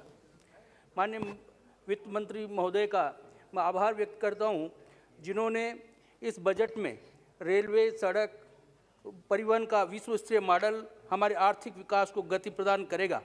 पीएम गति शक्ति राष्ट्रीय मास्टर प्लान के 2022-23 से हो रहा सड़क, रेलवे, हवाई अड्डे, जल परिवहन और जलमार्ग हमारे राष्ट्र की गति को नई ऊर्जा प्रदान करेगा। 2022-23 में पीएम गति शक्ति मास्टर प्लान में 25,000 किलोमीटर राष्ट्रीय राजमार्गों का विस्तार होगा। 400 वंदे भारत ट्रेनों, 100 पीएम गति शक्ति मल्टी मॉडल कार्गो टर्मिनल विकसित किए जाएंगे। अध्यक्ष माननीय सभापति महोदय, मेरे संसदीय क्षेत्र में जयपुर हीरे जवाहरात का बड़ा केंद्र है। मैं इस क्षेत्र में समस्त व्यापारियों और निवासियों की ओर से माननीय निर्मला सीतारमण जी का बहुत बहुत धन्यवाद ज्ञापित करता हूं, जिन्होंने इस कारोबार में जुड़े हुए व्यापारियों को लाभ देते हुए तरह से हुए पॉलिश किए हुए हीरों का पर एवं रंगीन रत्नों पर आयात शुल्क 7.5% घटाकर 5% किया है, जबकि बगैर तरह से हुए हीरे जवाहरात आयात शुल्क शून्य किया है। इससे हमारा जवाहरात उद्योग दूसरे देशों की प्रतिस्पर्धा करने में सक्षम होगा। साथ ही कस्टम ड्यूटी को घटाने से 20% निर्यात बढ़ोतरी होगी। माननीय सभापति महोदय, आदरणीय वित्त मंत्री महोदया का मैं धन्यवाद ज्ञापित करना चाहूँगा, जिन्होंने सोलर उद्योग को संजीवनी प्रदान की है। महोदय, सोलर पैनल पर 40% और सोलर सेल पर आयात पर 25% बेसिक कस्टम ड्यूटी लगाने से स्थानीय उत्पाद को बढ़ावा मिलेगा, जिससे प्रधानमंत्री जी के मेक इन इंडिया विजन को और बल मिलेगा। पीएलआई योजना के अंतर्गत सोलर सेल उत्पादन के लिए 19,500 करोड़ का प्रावधान किया गया है। ये अब सोलर उत्पादन के विकास हेतु मील का पत्थर साबित होगा। मैं माननीय वित्त मंत्री जी का धन्यवाद ज्ञापित करना चाहूँगा, जो एमएसएमई के क्षेत्र में जिस प्रकार का मैं 5 मिनट के लिए बोला है, इसके तहत 1,30,00,000 एमएसएमई यूनिट को कर धन अलग से दिलाने के लिए अतिरिक्त उसका लाभ मिलेगा। माननीय अध्यक्ष सभापति महोदय, राजस्थान की जनता को पीने के पानी के साथ साथ सिंचाई पानी भी मिले, इसके लिए पूर्वी राजस्थान नहर परियोजना तत्कालीन राजस्थान सरकार द्वारा बनाई गई थी।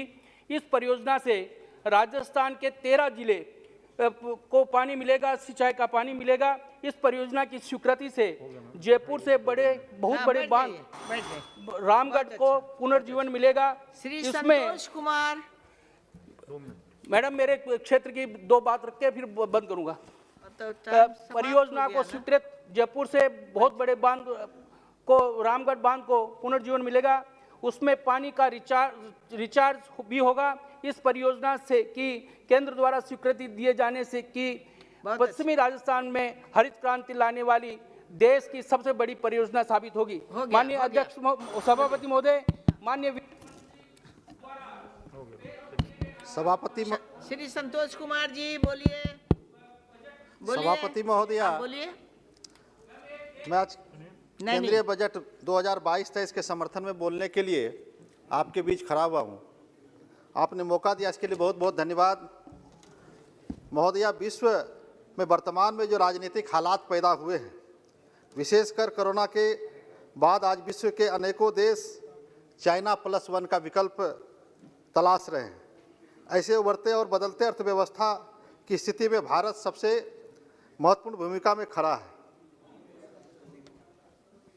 भारत को इसका सबसे बड़ा लाभ मिल सकता है और इस बाबत माननीय वित्त मंत्री जी ने इस बजट में प्रधानमंत्री गति शक्ति योजना की जो उद्घोषणा की है, वही भारत को ये इस वैश्विक अर्थव्यवस्था में अहम भूमिका अदा करने के लिए तैयार करेगा। और माननीय प्रधानमंत्री जी ने भारत को 5 ट्रिलियन इकोनॉमी बनाने का जो लक्ष्य रखा है, वह मजबूती के साथ पूरा होगा। मैं माननीय वित्त मंत्री जी को बधाई देना चाहता हूं कि उन्होंने आने वाले वर्षों में राजकोषीय घाटे को धीरे धीरे कम करने का लक्ष्य रखा है। इस बजट के माध्यम से मोदी जी की सरकार ने विपक्ष को पूरी तरह से क्लीन बोल्ड कर दी है। महोदया, ये रोजगार की बात करते हैं। 14 क्षेत्रों में पीएलआई स्कीम के तहत 60 लाख से नए रोजगार सृजन होने वाले हैं। हम लोगों के लिए हर्ष और गर्व का विषय ही है। यह बजट के माध्यम से रक्षा के क्षेत्र में तेजी से आत्मनिर्भरता की ओर बढ़ेगा। कृषि के क्षेत्र में देश में रसायन मुक्त कृषि, प्राकृतिक खेती को बढ़ावा दिए जाने की योजना का प्रावधान किया गया है। 63 करोड़ किसानों को गेहूं और धान की खरीद के लिए 2.37 लाख करोड़ रुपए का प्रत्यक्ष भुगतान किया जाएगा। नाबार्ड इस कृषि एवं ग्रामीण उद्यमों के लिए स्टार्टअप के लिए पूंजी के साथ निधि की सुविधा प्रदान करने जा रहा है। स्वास्थ्य के क्षेत्र में 23 टेली मानसिक स्वास्थ्य केंद्रों का नेटवर्क का निर्माण, जिसमें नीम हैंड्स नोडल केंद्र होगा। यह निश्चित रूप से स्वास्थ्य सुविधाओं को उत्कृष्टता की ओर ले जाने का कार्य करेगा। 2 मिनट। मैं बधाई देना चाहता हूं माननीय वित्त मंत्री जी को। उन्होंने नवोदित एवं विकासशील बैटरी स्वप्ना पॉलिसी, सीमावर्ती गांवों के विकास के लिए जीवंत ग्राम कार्यक्रम, 2 लाख आंगनबाड़ी केंद्रों के उन्नयन, इन सभी बिंदुओं पर विशेष ध्यान दिया है। अर्थव्यवस्था में समग्र निवेश को उत्प्रेरित करने के लिए 2022-23 में 1 लाख करोड़ रुपए का राज्यों का आवंटन सामान्य उधार के अतिरिक्त 25 वर्षीय ब्याज मुक्त ऋण स्वागत योग्य कदम है। मैं अपने राज्य बिहार और अपनी पार्टी की ओर से इसके लिए विशेष आभार व्यक्त करता हूं। महोदया, मैं वित्त मंत्री जी से और एक विशेषकर प्रधानमंत्री जी से आग्रह करना चाहता हूं कि इस पूरे बजट में जातीय जनगणना को लेकर अलग से कोई प्रावधान या आवंटन नहीं किया गया है। महोदया, कई दशकों से लंबित अति महत्वपूर्ण विषय है। माननीय मोदी जी ने इस देश के दशकों से लंबित कई विषयों को लेकर लंबी लकीरें खींची है। चाहे वो राम मंदिर का मुद्दा हो, चाहे कश्मीर का 370 का मसला हो, या पूर्वोत्तर अलगाववाद, एक मिनट अलगाववाद का विषय हो, सभी विषयों का अपने कालखंड में सुगम और समाधान निकाला है। मुझे उम्मीद एवं विश्वास है कि आदरणीय मोदी जी के नेतृत्व में ही जातीय जनगणना का अति महत्वपूर्ण कार्य संपन्न होगा। और अंत में मैं अपने क्षेत्र के लिए माननीय वित्त मंत्री जी से आग्रह करना चाहते हैं कि स्मार्ट सिटी में जो मेरा पूर्णिया नगर निगम क्षेत्र है उसको स्मार्ट सिटी में शामिल किया जाए। और माननीय रेल मंत्री जी बैठे हुए हैं, आपके माध्यम से कई योजनाएं हमारा लंबित है, जो रेलवे की योजनाएं लंबित है। इस देश का सबसे पुराना जिला पूर्णिया है और रेलवे के मानचित्र में कहीं दिख नहीं रहा है। वहाँ से पूर्णिया से कोई सीधी ट्रेन दिल्ली या पटना, बिहार की राजधानी पटना के लिए नहीं है। माननीय मंत्री जी से हम विनती करना चाहते हैं कि इसमें प्राथमिकता के आधार पे पूर्णिया से दिल्ली और पटना के लिए ट्रेन की सुविधा करा दे। वंदे भारत जैसी ट्रेन, चाहे तेजस जैसी ट्रेनों की एक सुविधा करा दे। इनके लिए मैं पूर्णिया वासियों की तरफ से माननीय मंत्री जी का आभारी रहेंगे। बहुत बहुत धन्यवाद। धन्यवाद मैडम। श्री राजू बिष्टा जी। धन्यवाद मैडम, आपने मुझे इस बजट सेशन में बोलने का अनुमति दिया। एक तो हम जैसे युवा सांसद बड़ी उम्मीद लेकर के आते हैं कि सदन में विपक्ष के नेताओं को सुनेंगे और कुछ सीखेंगे। आज बड़ी निराशा हुई और मैं वित्त मंत्री जी से ये भी निवेदन करता हूँ कि अपने जवाब में ज़रा एक बार अच्छे से बजट दोबारा हमारे सब साथियों को बता दें, क्योंकि अधीर जी जो है किसी राशन की दुकान से सारी राशन की लिस्ट ले आए और उसके अलावा उनके बजट में कुछ खास था भी नहीं। पहले तो मैं प्रधानमंत्री जी का और वित्त मंत्री जी को बहुत आभार व्यक्त करना चाहूँगा इस विजनरी बजट के लिए, क्योंकि समय कम है, लेकिन 1-2 विषय जरूर रखना चाहूँगा। दुनिया भर में ये कोविड के संकट के कारण देश दुनिया आज जिस स्थिति में है उसके बावजूद भी ये हिंदुस्तान ने दिखाया है कि अगर इरादे नेक हो, गरीबों की सेवा करने की इच्छा हो और इच्छा शक्ति हो, तो कोई भी बड़ा सा बड़ा संकट को भी अवसर में बदल करके देश के लिए काम किया जा सकता है। ये हमने इस कोविड संकट के समय में देखा। मैं बाकी नंबर्स की बात नहीं करूंगा मैडम, क्योंकि मैं दार्जिलिंग पहाड़ से आता हूं। कुछ विशेष बातें ऐसी थी जो खास करके नॉर्थ ईस्ट या बॉर्डर के इलाके के लिए बहुत ऐसी योजनाएं थी जो आने वाले समय में उनकी दिशा और दशा को बदल के रख देगी। एक बॉर्डर से लगे हुए जितने भी गांव हैं उनके लिए जो योजना लेकर के आई है भारत सरकार वाइब्रेंट विलेज के नाम से, इससे दार्जिलिंग जैसे और नॉर्थ ईस्ट के पहाड़ी क्षेत्र को बहुत लाभ होगा, क्योंकि दार्जिलिंग एकमात्र जिला ऐसा है देश में जहां 4 इंटरनेशनल बॉर्डर से लगा हुआ है। और पर्वतमाला जो एक नॉर्मल कन्वेंशनल ट्रांसपोर्ट के कारण जहां पहुंचा नहीं जा सकता, उनके लिए जो रोपवे की व्यवस्था और पोस्ट ऑफिस की सेवा को बैंक की सेवा के रूप में जोड़ने की योजना हो या हर घर जल जैसी योजना हो, ये सब हमारे क्षेत्र के लिए बहुत लाभकारी है। 1-2 विषय में जरूर रखना चाहूँगा कि हमारे क्षेत्र में रोड की बहुत सारी जो है योजनाएं अभी चल रही है। मैं वित्त मंत्री जी से निवेदन करता हूँ कि ज़्यादा से ज़्यादा फंड हमारे जैसे पिछड़े हुए क्षेत्र को मिले। अंत में एक ही बात मैं रखना चाहूँगा सर, आज जिस तेज़ी के साथ जो है देश विकास कर रहा है और मोदी जी के नेतृत्व में जिस तेज गति के साथ देश आगे बढ़ रहा है, इतनी सारी योजनाएं हैं, लेकिन मुझे ये दुख के साथ कहना पड़ता है कि दार्जिलिंग में ऐसी कोई भी योजनाएं नहीं पहुंचती। उसका मुख्य कारण ये है कि 2005 से अभी तक कोई पंचायत के चुनाव हुए नहीं, कोई इलेक्टेड बॉडी वहाँ पे काम करता नहीं, सांसद और विधायक की पश्चिम बंगाल में चलती नहीं, और पश्चिम बंगाल खुद ही 35 साल जब सीपीएम ने राज किया 2 लाख करोड़ का कर्जा था, पिछले 11 साल में एक कर्जा बढ़ के 6 लाख करोड़ के पार हो गया है और कोई भी योजना नहीं पहुंचती। और जब आज़ादी के समय दार्जिलिंग नंबर 1 पे था, एशिया में सबसे पहली बिजली दार्जिलिंग में आई थी, लेकिन जानबूझ के गलत नीयत और इरादों के कारण दार्जिलिंग आज सीपीएम टीएमसी के कारण पिछड़ा है और 86 के बाद लगातार आंदोलन होते रहे हैं, अलग राज्य की मांग उठती रहती है और हमारी सरकार ने भी, पार्टी ने भी ये कहा है कि हम स्थायी राजनीतिक समाधान करेंगे, उसके लिए टॉक्स भी चल रहा है। मेरी 2 ही विनती है सर कि स्थायी राजनीतिक समाधान जल्द से जल्द हो, जिससे जो मोदी जी की योजना है उसका लाभ दार्जिलिंग की जनता को मिले और जो गोरखाओं की जो भावना उसके कदर के रूप में उसके हिसाब से स्थायी राजनीतिक समाधान हो। और इसके साथ ही गोरखाओं में 11 जाति ऐसे हैं जो एसटी के लिस्ट से छूटे हुए हैं। 1931 और 1941 के जो लिस्ट है उसके वहाँ तक भी ये एसटी थे, लेकिन उसके बाद से उस लिस्ट से बाहर हो गए। ये बहुत लंबी और पुरानी उनकी मांग है। मैं सर आपके माध्यम से भारत सरकार से ये निवेदन करता हूँ कि दार्जिलिंग की जो गरिमा है उसको देखते हुए ये सारे मुद्दे हमारे क्षेत्र के लिए जल्द से जल्द हो। आपने समय दिया इसके लिए बहुत बहुत धन्यवाद। मैं सभी माननीय सांसदों को धन्यवाद देता हूं कि बजट पे चर्चा में अभी तक अधिकतम सांसद मतलब 80 से ज़्यादा माननीय सांसदों ने अपने विचार रखे। 13 घंटे 50 मिनट चर्चा हुई।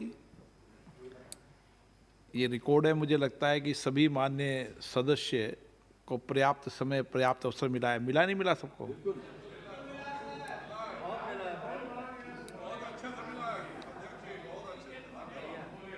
माननीय मंत्री जी, आपको धन्यवाद इसके लिए।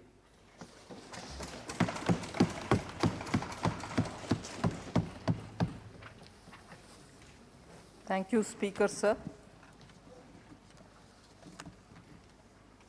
I thank all the honorable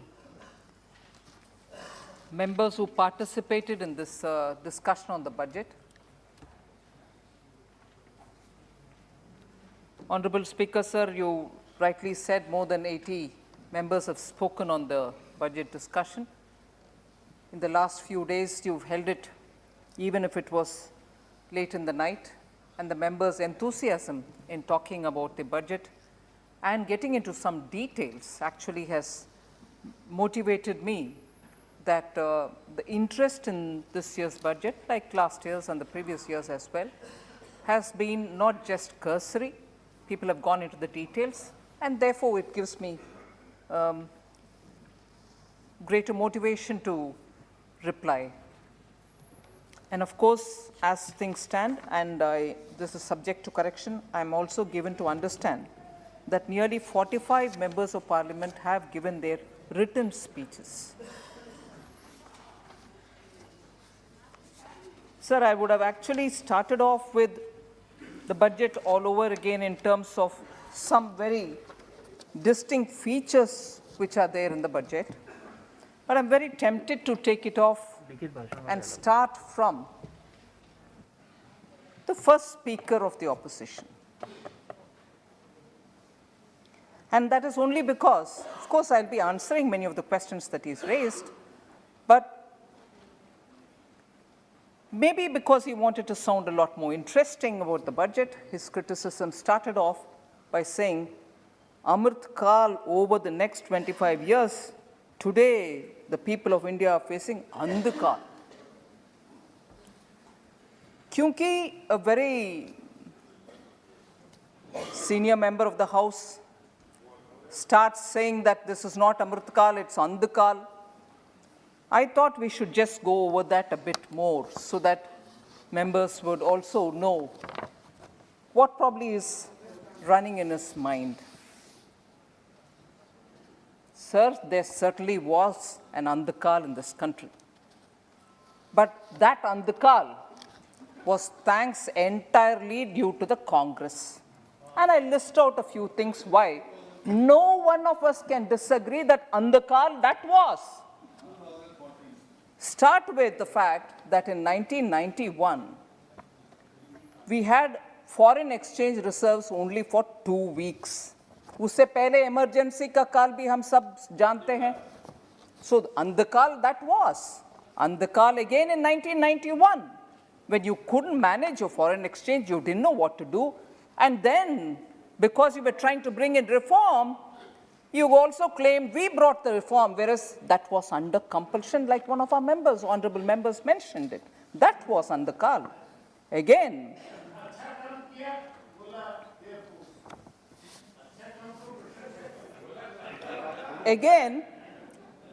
double-digit inflation, sir, during the 10 years of UPA. I will get into some of the details a bit later also.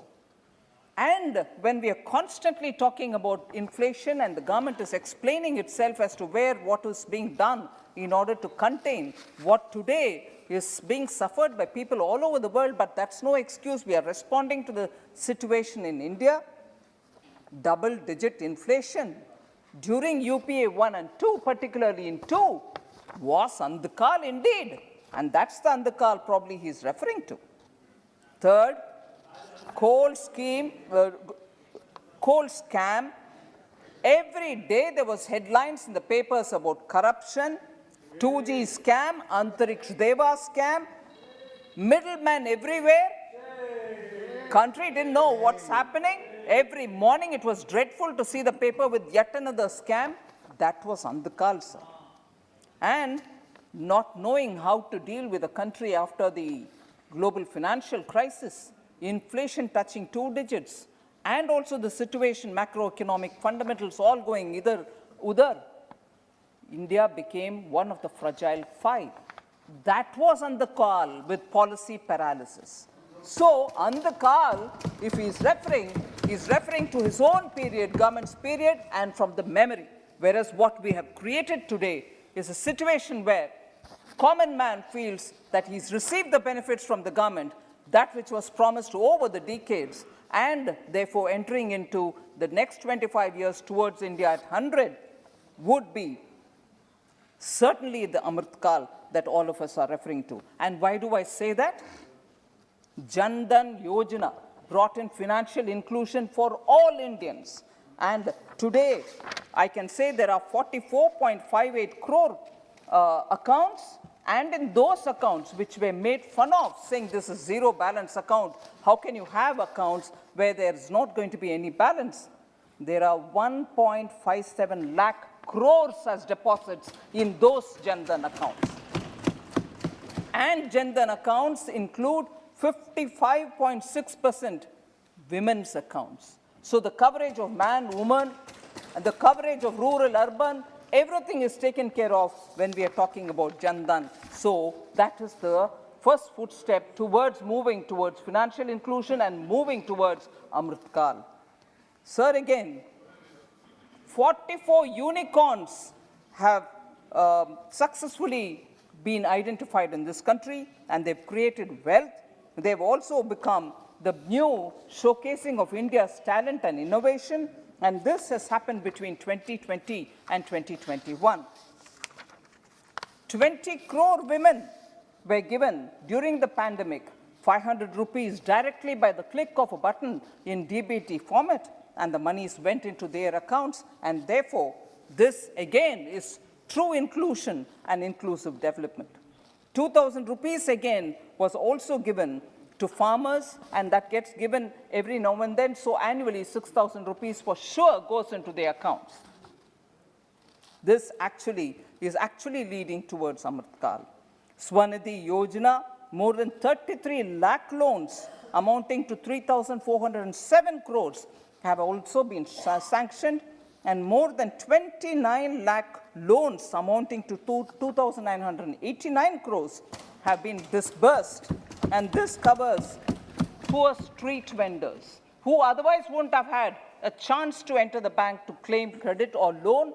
They've been covered. indeed leading towards Amrit Kal for our country. Pradhan Mantri Awas Yojana, sir, 3 crores of houses have been sanctioned, of which more than 2 crore houses have already been completed in this country. And therefore, Amrit Kal, it will be from now for all these people leading towards India at 100. Every village in India has been electrified. And therefore, talking of Andhakal was their time, whereas now you have fantastic lit villages. In every village, every house has got electricity. Jyoti reaching homes. Piped water connection through Nal Se Jal scheme has also been reaching people. MSMEs have received 13.5 lakh MSME accounts were saved due to the ECLGS. 1.5 crore workers have been saved from potential unemployment, and 1.7 billion people have been given free vaccination. If all this is not going to lead towards India at 100 and Amrit Kal, what else could? So therefore, I want to just respond to senior leader Shashi Tharoor ji, truly recognize when Amrit Kal was, and what we are leading towards India at 100 is actually Amrit Kal. And in that, the budget this time has stated quite a few things which are going to be leading towards a building of modern India, a 21st century India. First of all is the PLI scheme, where 20,000 crores have been announced, and this is going to be for the thermal power plants, which can be now looking forward to reduction in carbon dioxide. I'm only naming a few, sir. You have 100 PM Gati Shakti cargo terminals, which will all be developed within the country, and this is going to help in movements of goods and services, and also increasing the exports from this country. 4 major multimodal logistic parks are also being established in this country, which again is going to be better for exporters and bring in greater logistic convenience. Urbanization, like many of the speakers have recognized, urbanization is being given high priority. Tier 2 and Tier 3 cities are all going to be ramped up for the facilities which they need. Capacity building commission is also going to help us in plan. And this is not just going to be business as usual, it's going to be a paradigm shift in the way in which we deal with building our cities.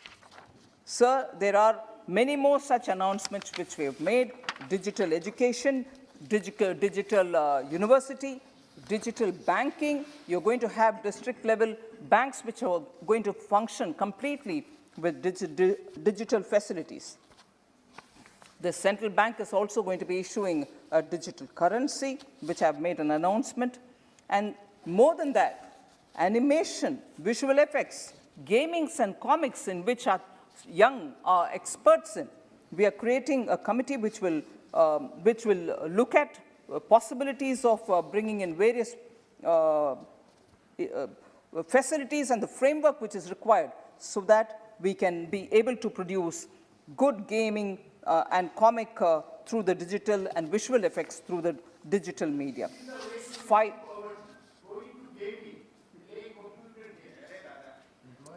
5G, sir. 5G services will also generate new employment, and for that we are also providing the necessary ecosystem. So, in all the budgets, sir, drone technology, which will be of great help for the farmers, is also something which we are giving a lot of importance for. Khelo India, Fitness India for the young are all giving high priority for the youth of this country. There are going to be 1.5 lakh post offices in the country, which will also be more than just post offices, which will have all kinds of banking service facilities. The post office will also be benefiting from these services. E-NAM is something about which we've spoken. Startups have been given a lot of encouragement, but particularly for startups to help in agriculture, bringing in value addition. We've taken a lot of steps towards that. So I'm not getting into every announcement that I've made in the budget, broadly indicating that we have a clear plan to take all sectors and their development in our mind and move with that intention in the next few years. So, but then one important point which we shouldn't lose sight of. This global crisis, the pandemic, has been one of the absolute rare events in the last couple of 100 years. Even the Spanish flu didn't probably get recorded for the devastation in economy that it created. I would say for India, this is probably the fourth contraction in the GDP triggered off through an international event. 72, 73, India saw a contraction in our GDP purely because of the global oil crisis. 79, 80, again a contraction in GDP, and this was because of the Iran-Iraq war. After that was the global financial crisis in 2008-9, again a contraction, but none of this was negative. They were all reduction, remaining in the positive territory, but reduction, substantial reduction.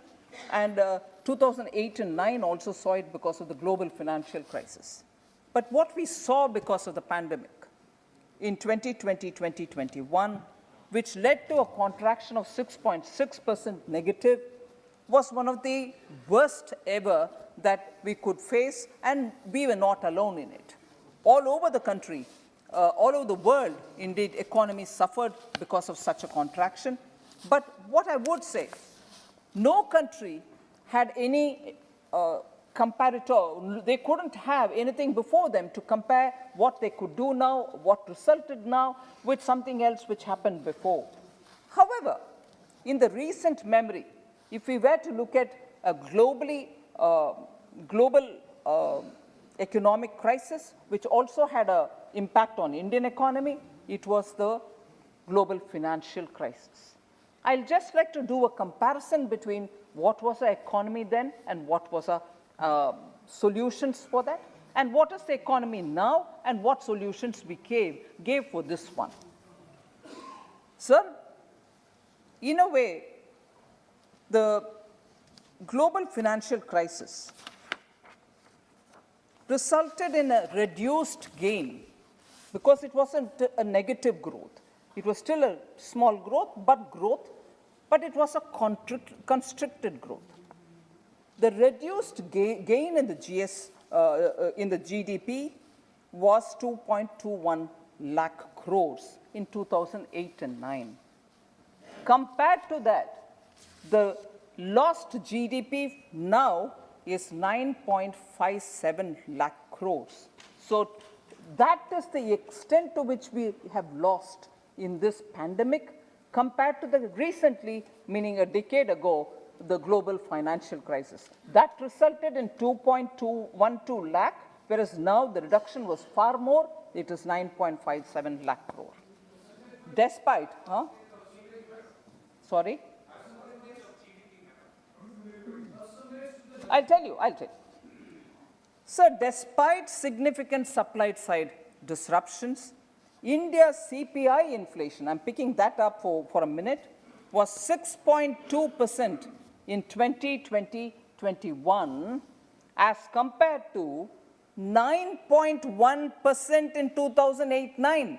Look at the intensity and the scope and the depths to which Indian economy had to contract.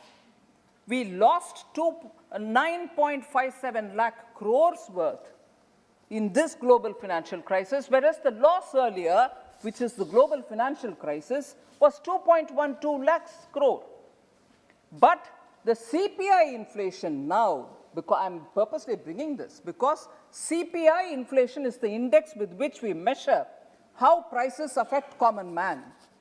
It's the consumer price index. Now that contracted only 6.2 now, whereas for a smaller contraction, which was not even a negative contraction, In the global financial crisis period, the inflation, the CPI was 9.1%. What does it mean? That today, in spite of this intense crisis, in spite of the reduction in the GDP to the extent of 9.57 lakh crores, the CPI is well contained and it is only 6.2%, showing that we have managed the economy much better now than it's easy to say now, than a smaller crisis of that time when the contraction was only 2.12 lakh. And that led to 9.1% inflation. The CPI was 9.1%. So it's very, very easy to constantly keep throwing at us inflation, price rise, kya kar rahe ho? Yes, I agree. There is a need for us to do more. That is why we are importing more edible oils. We are removing the restriction on pulses to be imported and so on. But with a smaller reduction in GDP, with not a negative reduction in GDP, still the inflation couldn't be controlled by the UPA government, whereas Prime Minister Modi ensured that it will not cross 6.2, whereas that was 9.1 that time.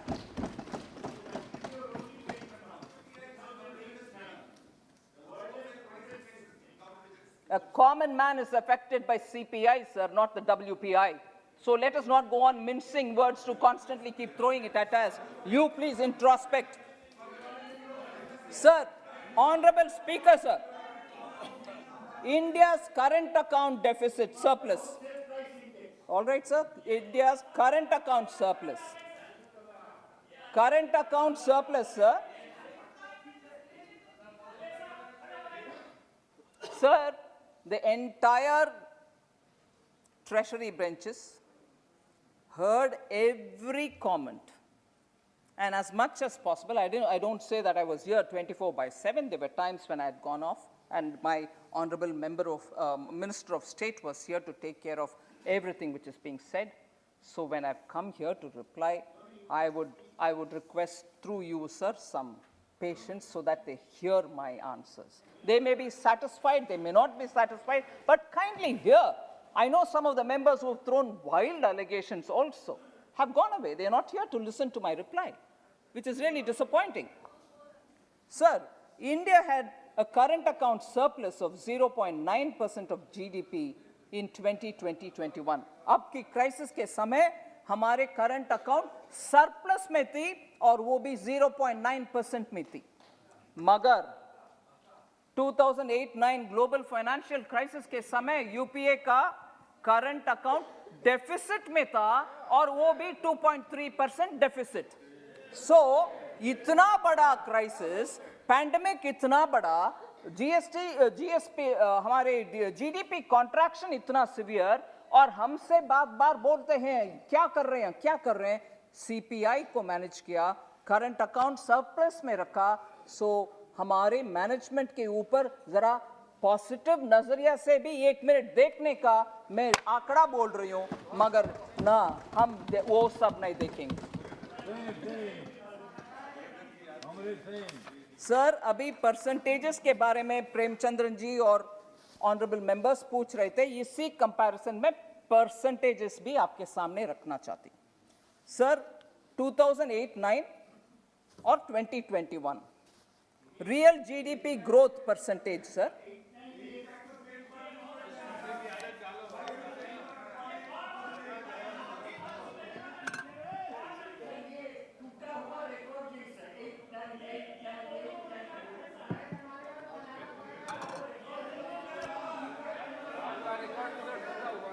Sir, global financial crisis incidentally 2008-9 सुनने को पसंद नहीं है तो global financial crisis का नाम याद रखिए. रियल जीडीपी ग्रोथ का परसेंटेज का फिगर बोल रही हूं सर. 2008-9 में 3.1% था. हमारा कॉन्ट्रैक्ट हुआ 2020-2021 में, जो उसका नंबर मैंने एक्चुअल नंबर बोले, -6.6 हमारा एकदम नीचे गिर गया, -6.6%. वेरस तब +3.1 वो भी कम था ग्रोथ में. नहीं हुआ ग्रोथ, अच्छा ग्रोथ नहीं हुआ, मैं जस्ट प्लस 3.1, वही एक्चुअल नंबर्स में 1 मिनट पहले मैंने बोला। सो 3.1% कंपेयर्ड विद आज का हमारा -6.6। नॉमिनल जीडीपी ग्रोथ उनके समय में 2008-9 के समय में 12.6%, मगर हमारा नेगेटिव -1.4%। सर ऑलरेडी मैंने बोल चुकी हूं 2.12 लाख करोड़ का उनका रिड्यूस्ड गेन हुआ, वेरस हमारा 9.57 लाख करोड़ तक नेगेटिव गिरे, मगर CPI inflation 9.1% at that time, 6.2 in our time. Compare करके देखो कि सीपीआई कहां था। करंट अकाउंट बैलेंस जो मैंने पहले बोला -2.3% उनका, हमारा 0.9 प्लस में था। Forex reserves, foreign exchange reserves 252 billion उनके समय ग्लोबल फाइनेंशियल क्राइसिस के ऊपर, हमारा 579, नेट बोल रही हूं, touch 650 billion US dollars. FDI flows, FDI inflows उस समय 8.3 बिलियन और हमारे समय अभी 80.1 billion FDI inflows. Sir 1 minute, हमारे परफॉर्मेंस इस पैंडेमिक के समय और ग्लोबल परफॉर्मेंस को एक बार देख लेंगे। इंडिया एस्टिमेट ही बोल रही हूं -7.3 एस्टिमेट, वो करेक्ट हो रही है अभी 2020 में -7.3%। ये वर्ल्ड इकोनॉमिक आउटलुक का प्रोजेक्शन है, मैं सिर्फ वो नंबर ले रही हूं, करेक्ट नंबर नहीं बोल रही हूं। 2021 में जबकि हमारे प्रीवियस साल में -7.3 था परसेंटेज जीडीपी, हमारा ग्रोथ 9% है 2021 को। इस साल हम 9% में कंक्लूड करेंगे। और 2022 अभी आने वाले अप्रैल 1 से आने वाले साल के लिए 9% हमारा ग्रोथ है प्रोजेक्टेड। 2023 अगले साल के लिए 7.1% है, ग्लोबली फास्टेस्ट ग्रोइंग इकोनॉमी अभी भी, आने वाले साल भी और उसके अगले वाले साल में भी ग्लोबली फास्टेस्ट ग्रोइंग इकोनॉमी का डेटा कंपेयर करेंगे यूएस से, यूनाइटेड स्टेट्स ऑफ अमेरिका से। -3.4 जब वी वेर -7.3, मतलब कम हिट हुआ, ज्यादा हिट उनके ऊपर नहीं हुआ। उनका 2021 का जहां हम 9% में है, वो 5.6% में। रिकवरी भी धीरे चल रही है उनका, हमारा रिकवरी अच्छा चल रही है। आने वाले साल में 22 में जहां हम 9% है, वो 4% है। नहीं, कंपेयर करने के लिए क्षमता रखना चाहिए सर। जब डेटा उनके मन में जो विचार है उसके अनुसार नहीं है, तो मुझे चिल्ला चिल्ला करके मेरे आवाज को दब करने के लिए कोशिश। सुनने का क्षमता, मैच्योरिटी दिखता है। अगर सुनने का क्षमता नहीं है, you know what I want to say. So US में ग्रोथ जब -3.4 हुआ, हमारा -7.3 रहा, हम 7.1 में ग्रोथ कर रहे हैं। Oh yes, we'll correct. Don't worry, we'll do that. अधीर जी आपके नेबर है, हम क्यों भूलेंगे। Sir United states of America मैंने शुरू किया बोलने के लिए, जब उनके गिरावट -3.4 में था, इस साल 5.6, आने वाले साल 4, अगले साल 2.6। उनके रिकवरी का पेस देख लीजिए, हमारे से तुलने के बाद आपको समझ में आएगा। सर यूरो एरिया, पूरे यूरो एरिया का 6.4 -5.2 इस साल, 3.9 आने वाले साल और 2.5 अगले साल। मैं इस कंपैरिजन को क्यों दिखा रही हूं। डेवलप्ड कंट्री हो, इमर्जिंग इकोनॉमी हो, हमारे जैसे एक ही मतलब साइज में छोटा इकोनॉमी नहीं, बड़ा इकोनॉमी हो, इन सब का ग्रोथ और इन सब का पैंडेमिक के समय गिरावट ये सब को कंपेयर करते हुए गिरावट हमारे बहुत ज्यादा हुआ, मगर रिकवरी भी उतना ही पेस में हम आगे बढ़ रहे हैं। इस साल, आने वाले साल, अगले साल भी बाकी सबका रिकवरी इतने फेस में नहीं है, चाहे वो डेवलप्ड हो, चाहे वो इमर्जिंग हो, चाहे वो छोटा इकोनॉमी हो। कंपेयर करते हुए सबसे फास्टेस्ट रिकवरी, सस्टेन्ड रिकवरी हमारा हो रही है। So I just want to highlight that sir.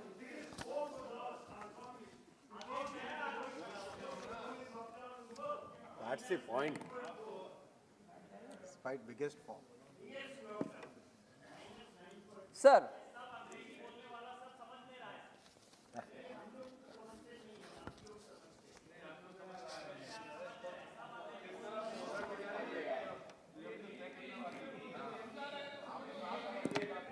एक मिनट, अगर देश प्रगति कर रहा है तो अपन क्यों विरोध करें?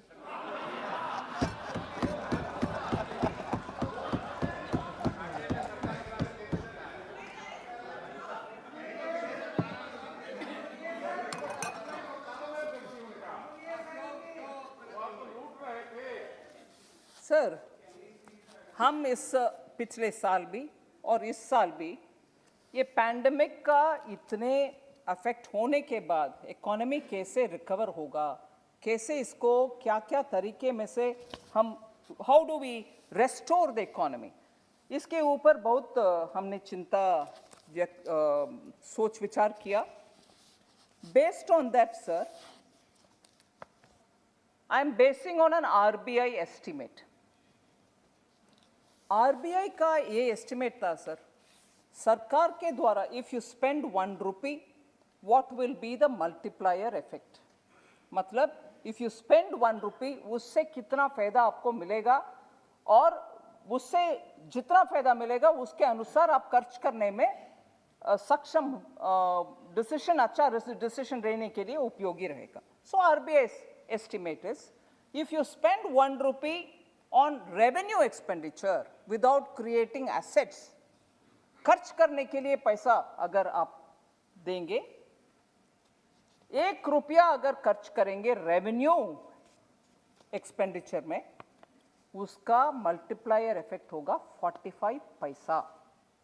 मतलब पूरे के पूरे 1 रुपया का 1 रुपया रिटर्न नहीं मिलेगा, आधा भी नहीं मिलेगा, आधा से कम 45 पैसा तक ही आपको मल्टीप्लायर मिलेगा। इसीलिए रेवेन्यू में खर्च करने में 45 इस साल मिलेगा, आने वाले साल में उसके कारण और 10 पैसा मिल सकता है। In the sense if you spend 1 rupee, immediately this year you will get 45 paisa worth returns or multiplier, and next year you may get an additional 10 paisa more. So it's not going to be 1 rupee for every rupee. It will not even be 50 paisa this year. So it is no point if you spend that money on revenue expenditure, because the multiplier is limited. It's less than 1. RBI's estimate again says that if you spend 1 rupee on capital expenditure creating assets, the return or the multiplier effect will be 2 rupees 45 paisa even the first year. Multiplier effect will be 2 rupee 45 paisa. And additionally, the next year and the year after, another 3 rupees 14 paisa will get added to it. So, for every public taxpayers' money that we spend on capital expenditure, building assets, building public infrastructure, this year itself you will have 2.45 as multiplier, and the next year you will get 3.14 paisa, 3 rupee 14 paisa. Therefore,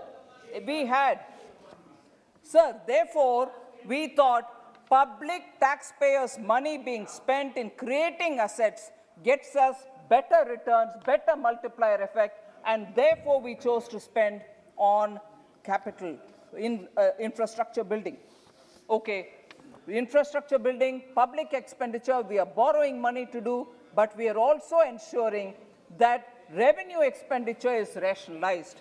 I want to convey and put it on the records of this august House that revenue deficit as a percentage of GDP of the government has shown visible decline because it doesn't give you the multiplier that you want.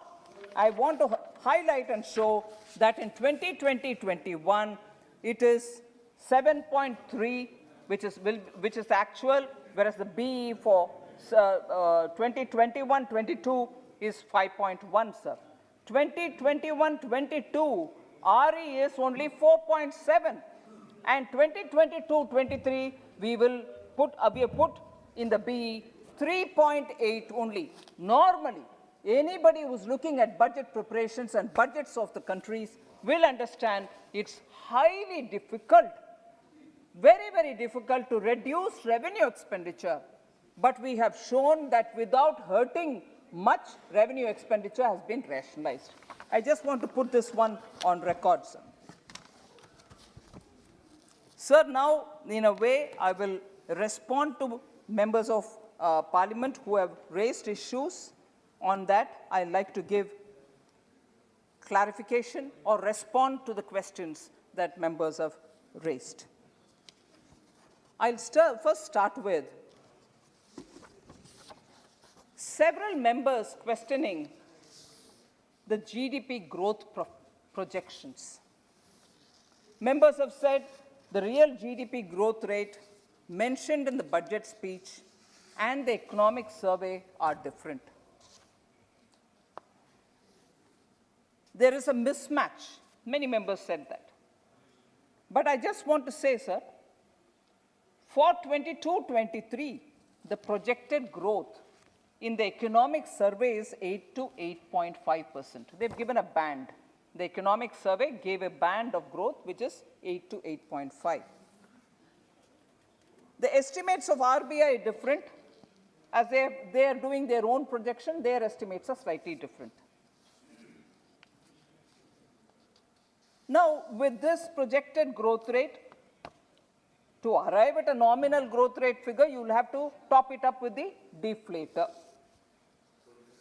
GDP growth rate in the budget projection, sir, 22-23, was based on the advanced estimates of the NSO, which is given by the Ministry of Statistics and Program Implementation. That is a different strand, so their numbers will also be slightly different, but the trend and the number largely are in the same level, the same sort of quartile. So the difference by itself does not account for too much, except for the fact that the advanced estimates based on which we projected the figure of GDP growth in the budget was prior to the Omicron. What we have done is we've also taken the Omicron into consideration and used that figure, and therefore the budget projections are looking at 22-23 a nominal GDP of 11.1. So there is no difference, there is no much worry if the numbers are different. Economic survey takes it from one source, we take it from another, all of us use our deflators, and roughly they are about similar ranges. So the about WPI, there was a voice which was raised. Of course, that's in double digit, whereas CPI has been remaining in the range, and therefore we expect to have about a deflator of 3.5%. So that clarity I just wanted to bring to the notice of the honorable members who spoke about mismatch in the two GDP growth figures. Sir, I'll come to this topic which most members did raise as a concern, unemployment. Members quoted from the speeches and mentioned that only 60 lakh jobs are being talked about. So that was only for one of the schemes for which we said this scheme, because of this scheme, there will be about 60 lakhs. And that is the PLI scheme. So that doesn't mean that's the only scheme in which we are looking at generating employment. First principle is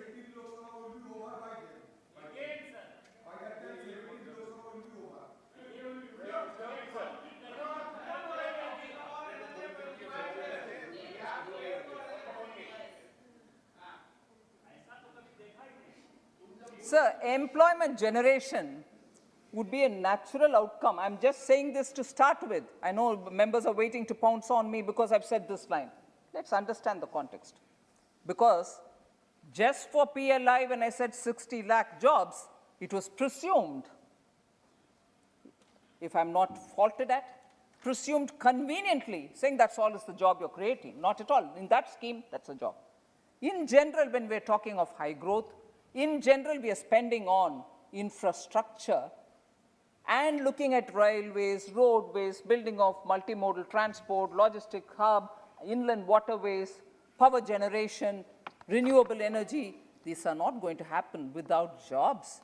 Latest periodic labor force survey, which Adirji also referred during his speech, indicates that urban unemployment rate in January to March quarter of 21-22 has declined to pre-pandemic level of 9% after peaking to 20.8% during the first wave, April-June quarter 2020-21. So employment data, which is being given by the same periodic labor force survey which Adir Ranjan Chaudhary ji mentioned, I'm telling you the figure, urban unemployment, I'm repeating here. Urban unemployment rate in January-March quarter of 21-22 has declined to pre-pandemic level of 9% after peaking at 20.8. So in November 2021, we saw a net addition in the EPFO and their net subscription, newer, meaning net subscription makes up for those who have gone away and those who newly have come in. Net addition to EPFO subscription saw a peak at 13.9 lakh new subscribers, an increase of 109.21% over the previous year and the highest in any given month since 2017. So that's about employment, where again, member Abdul Samad Samdani, IUML, Mr. Arif, CPIM, Dinesh Chandra Yadavji, JDU, Bhartruhari Mehtabji, BJD, and Shashi Tharoorji had spoken about unemployment, so I'm giving you some also, sorry, Farooq Abdullaji also. Sir, reduction of Manrega. So Manrega is a demand-driven program.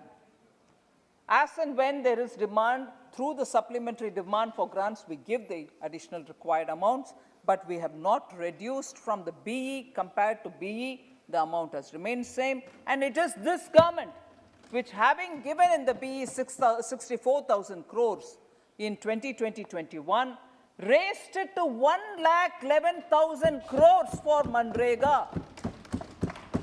So, when the demand comes, we give them the monies which is required for keeping the Rural Employment Guarantee Scheme. I just want to quote BE 21-22, 73,000 crores. RE increased to 98,000 crores and BE again 73,000 crores. There is no reduction, and this is a demand-driven program. As and when the demand comes, we will be giving it. It's never been let down. Sir, this issue of Manrega, again, Abdul Samad Samadani, Shri N.K. Premchandran ji, Kalyan Banerjee ji, Sudeep Bandopadhyay ji, Bhartruhari Mehtab ji, Ranjit Reddy ji, Shri Muralidharan ji, Farooq Abdullah ji, Kahir Ahmed ji, M.K. Raghavan ji, and Professor Saugata Roy. Also, Shashi Tharoor ji. So all of them had raised this. The estimates which have been mentioned, sir, are always the best estimates, and they are subject to also changes as and when the demands come, which I've already said that. So there was this concern about social welfare schemes are getting reduced allocations, which is not true again. I'll just give you an indication in lakh crores.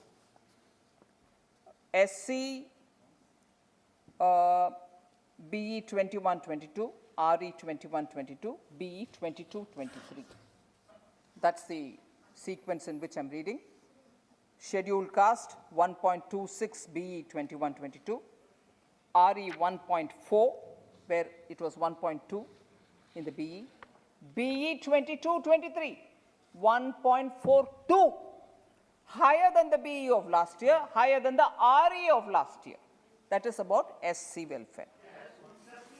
ST welfare, again 21-22 BE, RE, and then BE of 22-23. 0.8, 0.87, 0.89 lakh crores. Not reduced at all, on the contrary, increasing.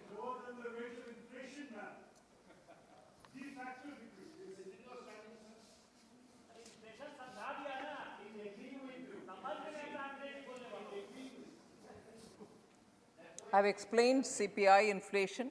I've explained the breach of beyond 6.9, 6 points had happened only 1-2 months, not before. That I said earlier also. Even now I'm saying compare the inflations where we were talking about the double digit. And actually I should give you the figures to say, in spite of that, BE numbers were big. One character which all of us should understand of the UPA government.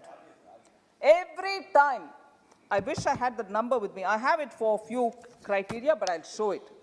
Every time the BE will be a big number, the RE will be half of it. The next year BE will be based on the RE of last year, unachieved. Continuously. So, because I've come into that topic, I'll say this. Look at what has been spent in 2013-14 for health. UPA, 2013-14, 37,330 crores. What was actually spent? 28,662 crores. They'll put big numbers in BE but never utilize it. And then now we'll say, all right, but what about inflation? All right, what about actual? All right, what about the RE? Keep shifting the milepost. But someone please answer from the UPA, why do you put big BEs? And end of the day, at the actual stage, you find not even half being spent. And this was health in 2013-14. Now, what have we done? BE, where it was 37,330 crores, we are doing 89,250 now, 2022-23. So, inflation, no inflation, what is the comparison, madam, sir? Again, education. Education, I'm sure quite a few of you all are very keenly interested. What was the amount in 2013-14, sir? BE, big number, BE, 1,06,201. BE, what was RE? 71,322. Will somebody ask them as to where did it go? Why did you have to put so much of an amount in BE and couldn't even spend it in RE? Whereas what are we now saying? I'll go to the year in which the actual is available. Actual is available for 2020-2021. हम compare करेंगे हमारे BE हमारे actual के साथ. हमारा BE क्या था? 99,311 crores. What was the actual spent? I can hear whispers of lower. Come to the actual.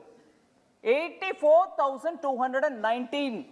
1 lakh लगा दिया, खर्च 71,000 ही हुआ. हम लगा रहे 99, मगर अचीव किए 84,000. उनके एक्चुअल से ज्यादा हमारा खर्च हो रही है. So please, I'll give you everything that you want. Actual number में कटौती है जी. Okay? Sir, like that I can go on giving numbers for every one of them. SC, ST I just mentioned, sir. So I'll come for that also. 2013-14 में scheduled tribes के लिए 24,598 BE. 2013-14. No cherry picking. आप pick करो जी cherry. आप cherry pick करो. आपके record इतना खराब है, आप जितने भी चेरी पिक करो, अच्छा नहीं मिलेगा. खराब है, कांग्रेस वाले खराब है. Scheduled tribes. कांग्रेस खराब है. सर, शेड्यूल्ड ट्राइब्स के लिए माननीय स्पीकर सर, 24,598 बीई में, और एक्चुअल में 22,000 ही उपयोग में आया 2013-14 में। हम 89,265 बीई में दिए। 24 कहाँ है, 89 कहाँ है? शेड्यूल्ड ट्राइब्स, शेड्यूल्ड कास्ट में आएंगे 41,561 13-14 में बीई। हम क्या कर रहे हैं अभी?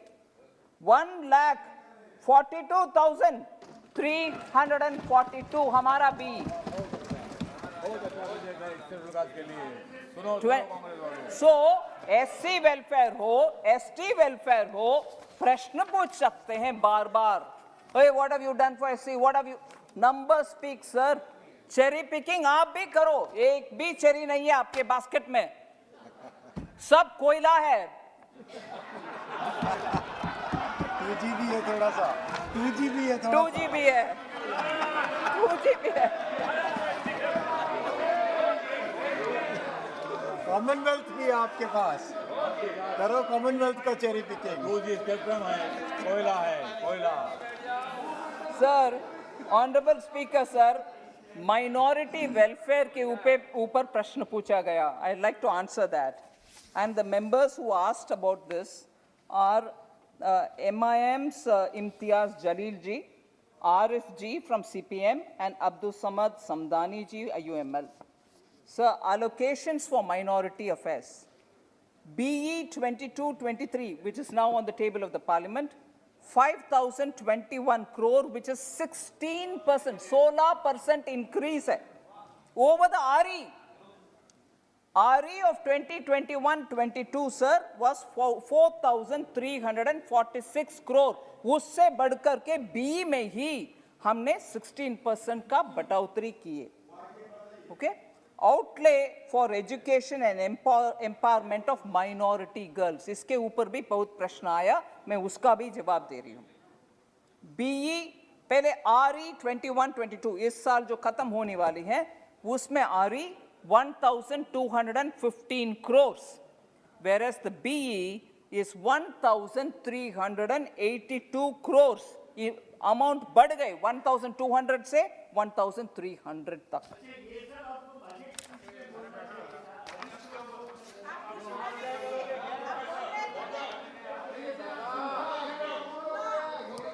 सर, बहुत इंटरेस्टिंग है सर, ये सब बजट स्पीच में बोलना था, और लंबा चौड़ा भाषण दे रही हो आप 2 घंटे का, वो भी बोल दो। अभी भी मैं बोल रही हूँ सर, मेरा स्पीच इस बार 1.5 hours हो सकता है, मगर पूरे बजट के डॉक्यूमेंट्स में ये सब है।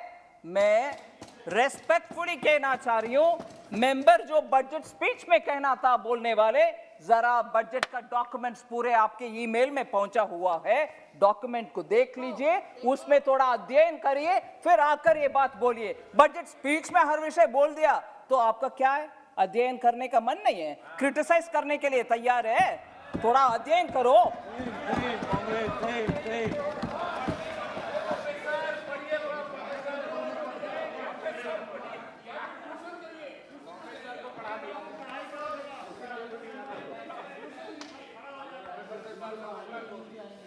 सर, हेल्थ के ऊपर एक और मिनट में एक बात रखना चाह रही हूं। हेल्थ का बजट कम हो गया है बोलने वाले के लिए जवाब, 2019-20 में 64,000 करोड़, 2020-2021 में 80,000 करोड़, फिर 21-22 RE 85,915 करोड़ बढ़कर आ रही है। 22-23 जो बजट अभी इधर पार्लियामेंट के सामने है, उसमें 86,606 करोड़ हेल्थ सेक्टर के लिए सर। फिर हाँ बिल्कुल जरूर बोलेंगे।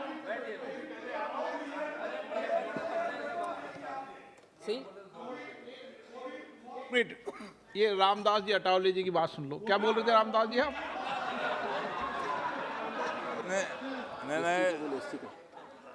स्पीकर सर, मैं बोल रहा था कि जिन्होंने देश के लिए बहुत सारा दे दिया है धन, जिन्होंने देश के विकास के लिए बहुत सारा दे दिया है धन, उनका नाम है निर्मला सीतारमण। अरे वाह।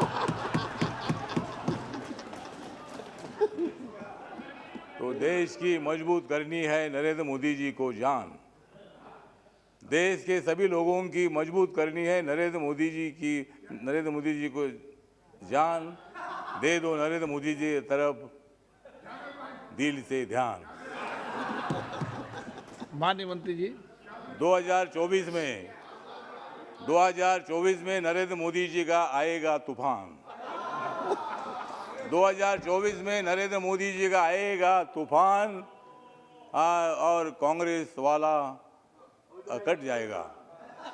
कांग्रेस वाला कट जाएगा, टीएमसी वाला हट जाएगा और बाकी का भटक जाएगा।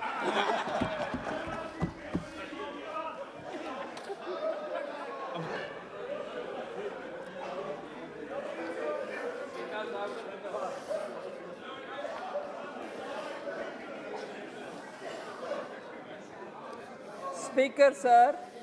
आप अगर डिस्टर्बेंस करोगे तो रामदास जटावले जवाब देंगे।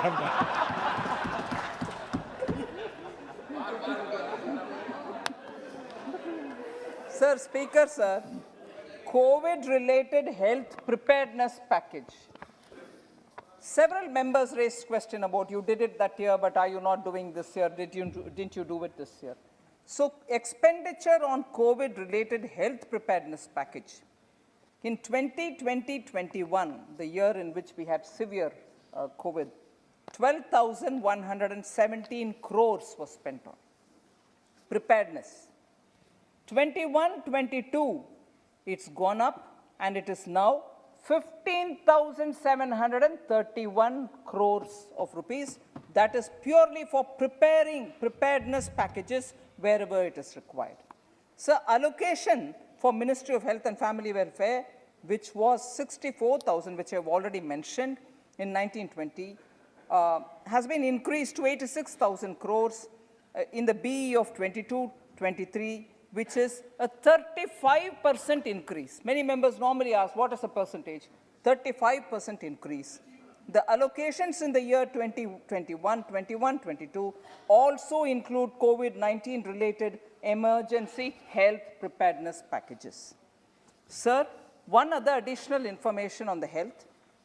In BE 22-23, 5,846 crores has been allocated under PM Abhim Ayushman Bharat Health Infrastructure Mission. That scheme to develop capacities in the health systems and institutions in responding effectively to the current and any, God forbid, any future pandemic or disaster. So that's about health, sir. Sir, there were questions again about, before I come to the education, sir, there was question about child labor. Child labor.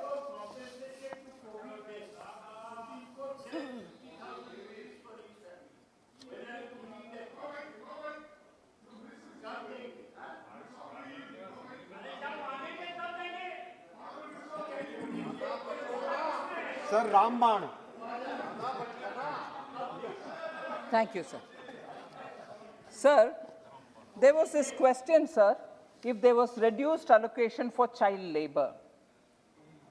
I want to just suggest here, sir, the allocation to the National Child Labor Project in Ministry of Labor and Employment is for committed liabilities of schools run by the ministry till 31st March 2023. Now, this program is also being subsumed under Samagra Shiksha Abhiyan from 22-23. So it's not getting closed, it's getting subsumed into the Samagra Shiksha Abhiyan and under the Department of School Education. And Samagra Shiksha Abhiyan has an outlay of 37,383 crores for this year, for which the budget is presented. So through this shift, we think the focus on integrated child labor management and also mainstreaming children coming out of child labor will be far more focused through the education department. And that is why this has been done. And you're already aware that for bridging the gap of education lost, we brought in 200 television channels from where it was 12 through e-Vidya. We expect to have that fulfilling the needs of children in poorer government schools, poorer families who can't afford to buy a phone. Sir, just very quickly, I'll go to education, because that's also something on which many members wondered if I had reduced the allocation. I have not reduced the allocation. 2020-21, it was 84,219 crores. In the RE of 2021-22, it went up to 88,000 crores. And this year, for the first time, it is over 18% increase, rising to 1,04,000 crores for education. So also, sorry? Mr. Arif, I think I've answered quite a few of your questions. I'm coming. More of your questions are being answered. There will be quite a lot of members who will say, why partiality? Only Mr. Arif's questions are being answered. That's all right. 1 lakh, over 1 lakh budget is given for education. I'm sure they'll take care of your needs also. Sir, MSME sector. This has been quite a concern of lots of members, because MSME in India is the backbone of India's manufacturing. It is actually all over the country, and they need the support. We have definitely taken a lot of schemes to reach them. 20,000 crores has been given to the subordinate debt for MSMEs, which will help MSMEs which are already in distress. Second, 3 lakh crore of collateral-free automatic loans for businesses, which has been enhanced to 4.5 lakh crores, and another 50,000 has been added for those in hospitality sector. New revised criteria of classification for MSMEs have also brought in greater possibilities for them to improve their business, expand their business. So for MSMEs, we have actually brought in segments of MSMEs, heard them, understood their problem, and therefore extended quite a few assistance. Just for the records, that scheme, which was the Emergency Credit Liquidity Guarantee Scheme, has also now been extended till 2023 March. So those MSMEs who still want to benefit out of it, who have not earlier used it, are welcome to use it. So the amounts of loans sanctioned under the Emergency Credit Liquidity Guarantee Scheme is up to 3.10 lakh crores. Guarantee space left under that scheme is still 1.4 lakh crore, because what we provide is just the government security, meaning government guarantee, emergency guarantee is being given. Amount of disbursement made, 2.36 lakh crores have already been dispersed. They've gone to the hands of the MSMEs, 2.36 lakh crores.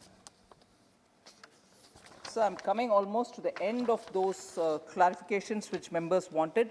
Food and fertilizer subsidy. Again, an issue on which several members spoke.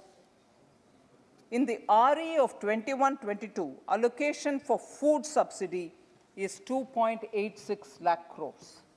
This is higher because Pradhan Mantri Garib Kalyan Anna Yojana, under which around 1 lakh crore additional allocation has been made in food subsidy. Food subsidy allocation for 22-23 is 2.07 lakh crores, which is best estimate that is based on the requirement at this point in time. So there's no reduction in the food subsidy. Fertilizer subsidy, sir. Fertilizer subsidy. All of us know that last year, the global price of fertilizers went up. We import quite a lot of fertilizers. That increased cost in the global fertilizer market, we from the government bore that cost, imported it, and gave it at the same price to the farmers, did not allow the price increase in the global markets. After all, we don't manufacture those particular fertilizers which we import, but imported it at that higher price, but didn't put the burden on the farmer. So that is one thing which we have to keep in mind. 21-22, that is the year which is ending 31st March, 79,530 crores have been given as fertilizer subsidy.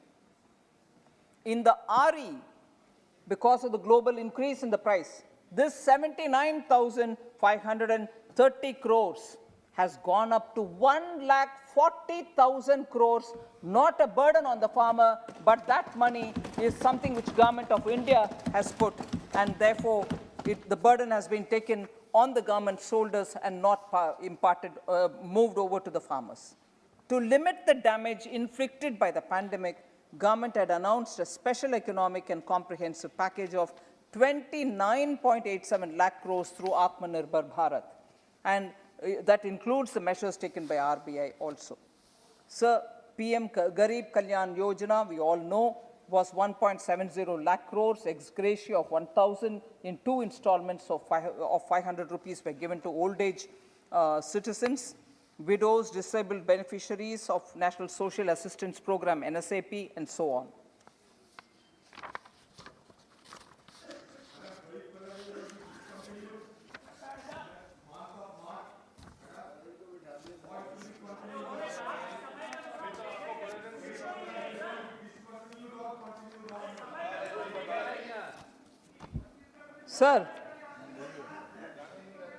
Sir, I just want to highlight on income inequality, there's been a lot of issues raised.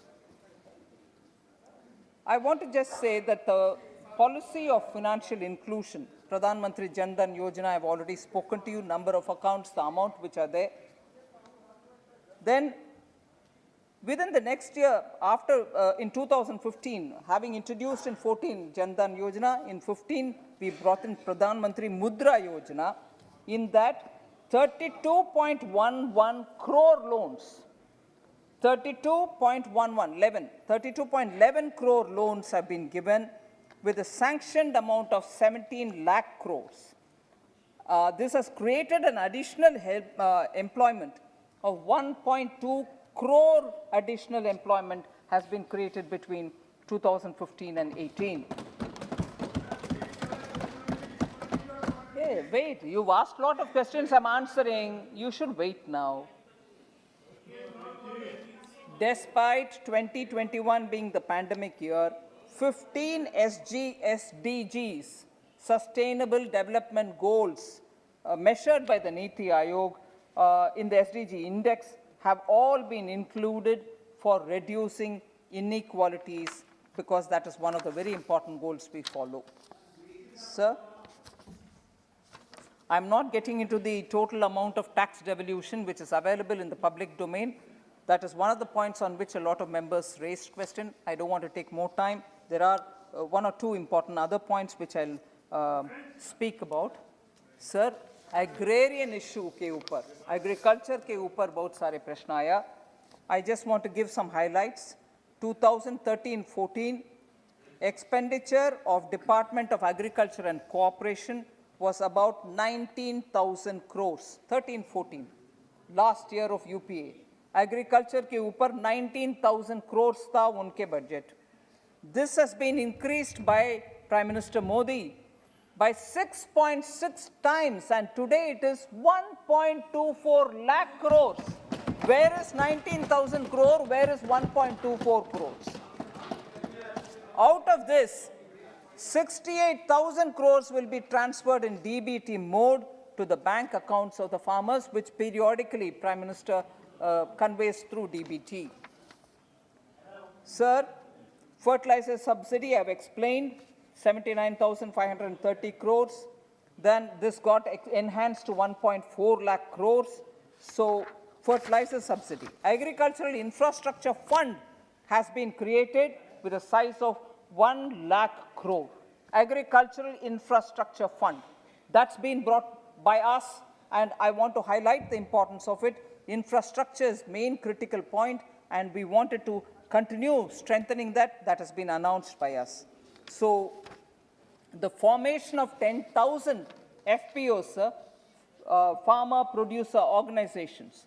10,000 are being supported, and that number is also getting increased. So somebody said that there's no provision being made for the armed forces. Defense ke liye kuch zyada nahi diya. Allocation of capital outlay on defense services has been increased from 1.35 lakh crores in 21-22 to 1.52 lakh crores in 22-23, which is an increase of 13%, and this is just capital outlay. In 22-23, 68% of all the capital procurement is earmarked for domestic industry. 25% of all defense R&D budget will be allowed and opened up for startups, academia, and for industry, so that domestic procurement can be improved.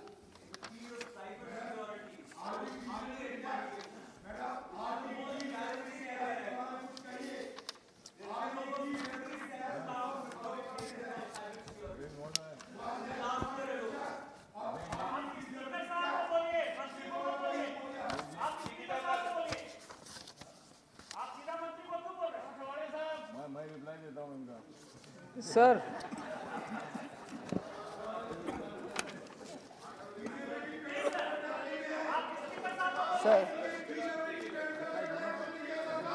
Adir ji, I'm sorry on that.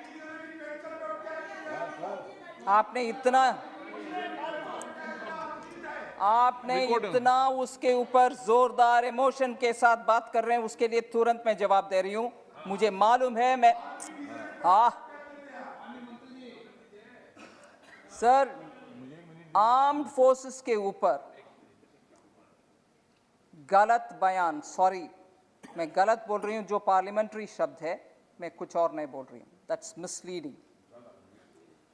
Arm forces के ऊपर कोई भी निर्णय इस सरकार का without the arm forces headquarters agreeing होता नहीं है.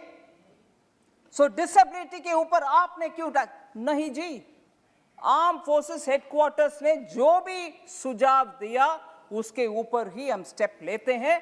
इसीलिए आर्म फोर्सेस हेडक्वार्टर्स से ज्यादा, आर्म फोर्सेस के हेडक्वार्टर से ज्यादा क्या आदिर रंजन जी आर्म फोर्सेस के ऊपर बात करते हैं? ये क्या है? आर्म फोर्सेस हेडक्वार्टर से ज्यादा मुझे इनके और उनके बातों में आना है क्या? उनके हेडक्वार्टर्स को मालूम नहीं है क्या? इसीलिए गलत फहमियां स्प्रेड करना आर्म फोर्सेस के ऊपर गलत है. आर्म फोर्सेस के ऊपर, इस देश का रक्षक के ऊपर गलत फहमियां फैलना गलत है.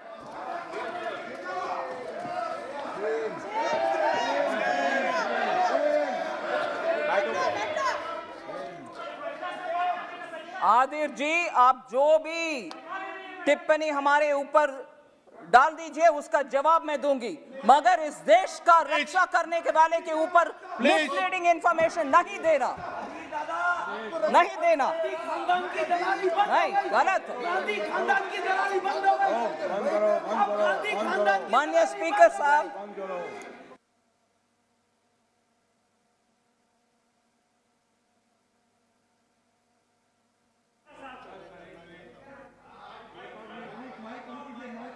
मैं अधीर रंजन जी को आपके माध्यम से आग्रह करना चाहता हूं, जो बात उनके मन में है वो मुझे लगता है ठीक दिशा में है, लेकिन उनको कोई मैसेज कर रहा है मोबाइल पर कि ऐसा करो, और उसके कारण वो मोबाइल देखते हैं और फिर खड़े हो जाते हैं, मोबाइल देखते हैं और फिर खड़े हो जाते हैं. ये ठीक नहीं है.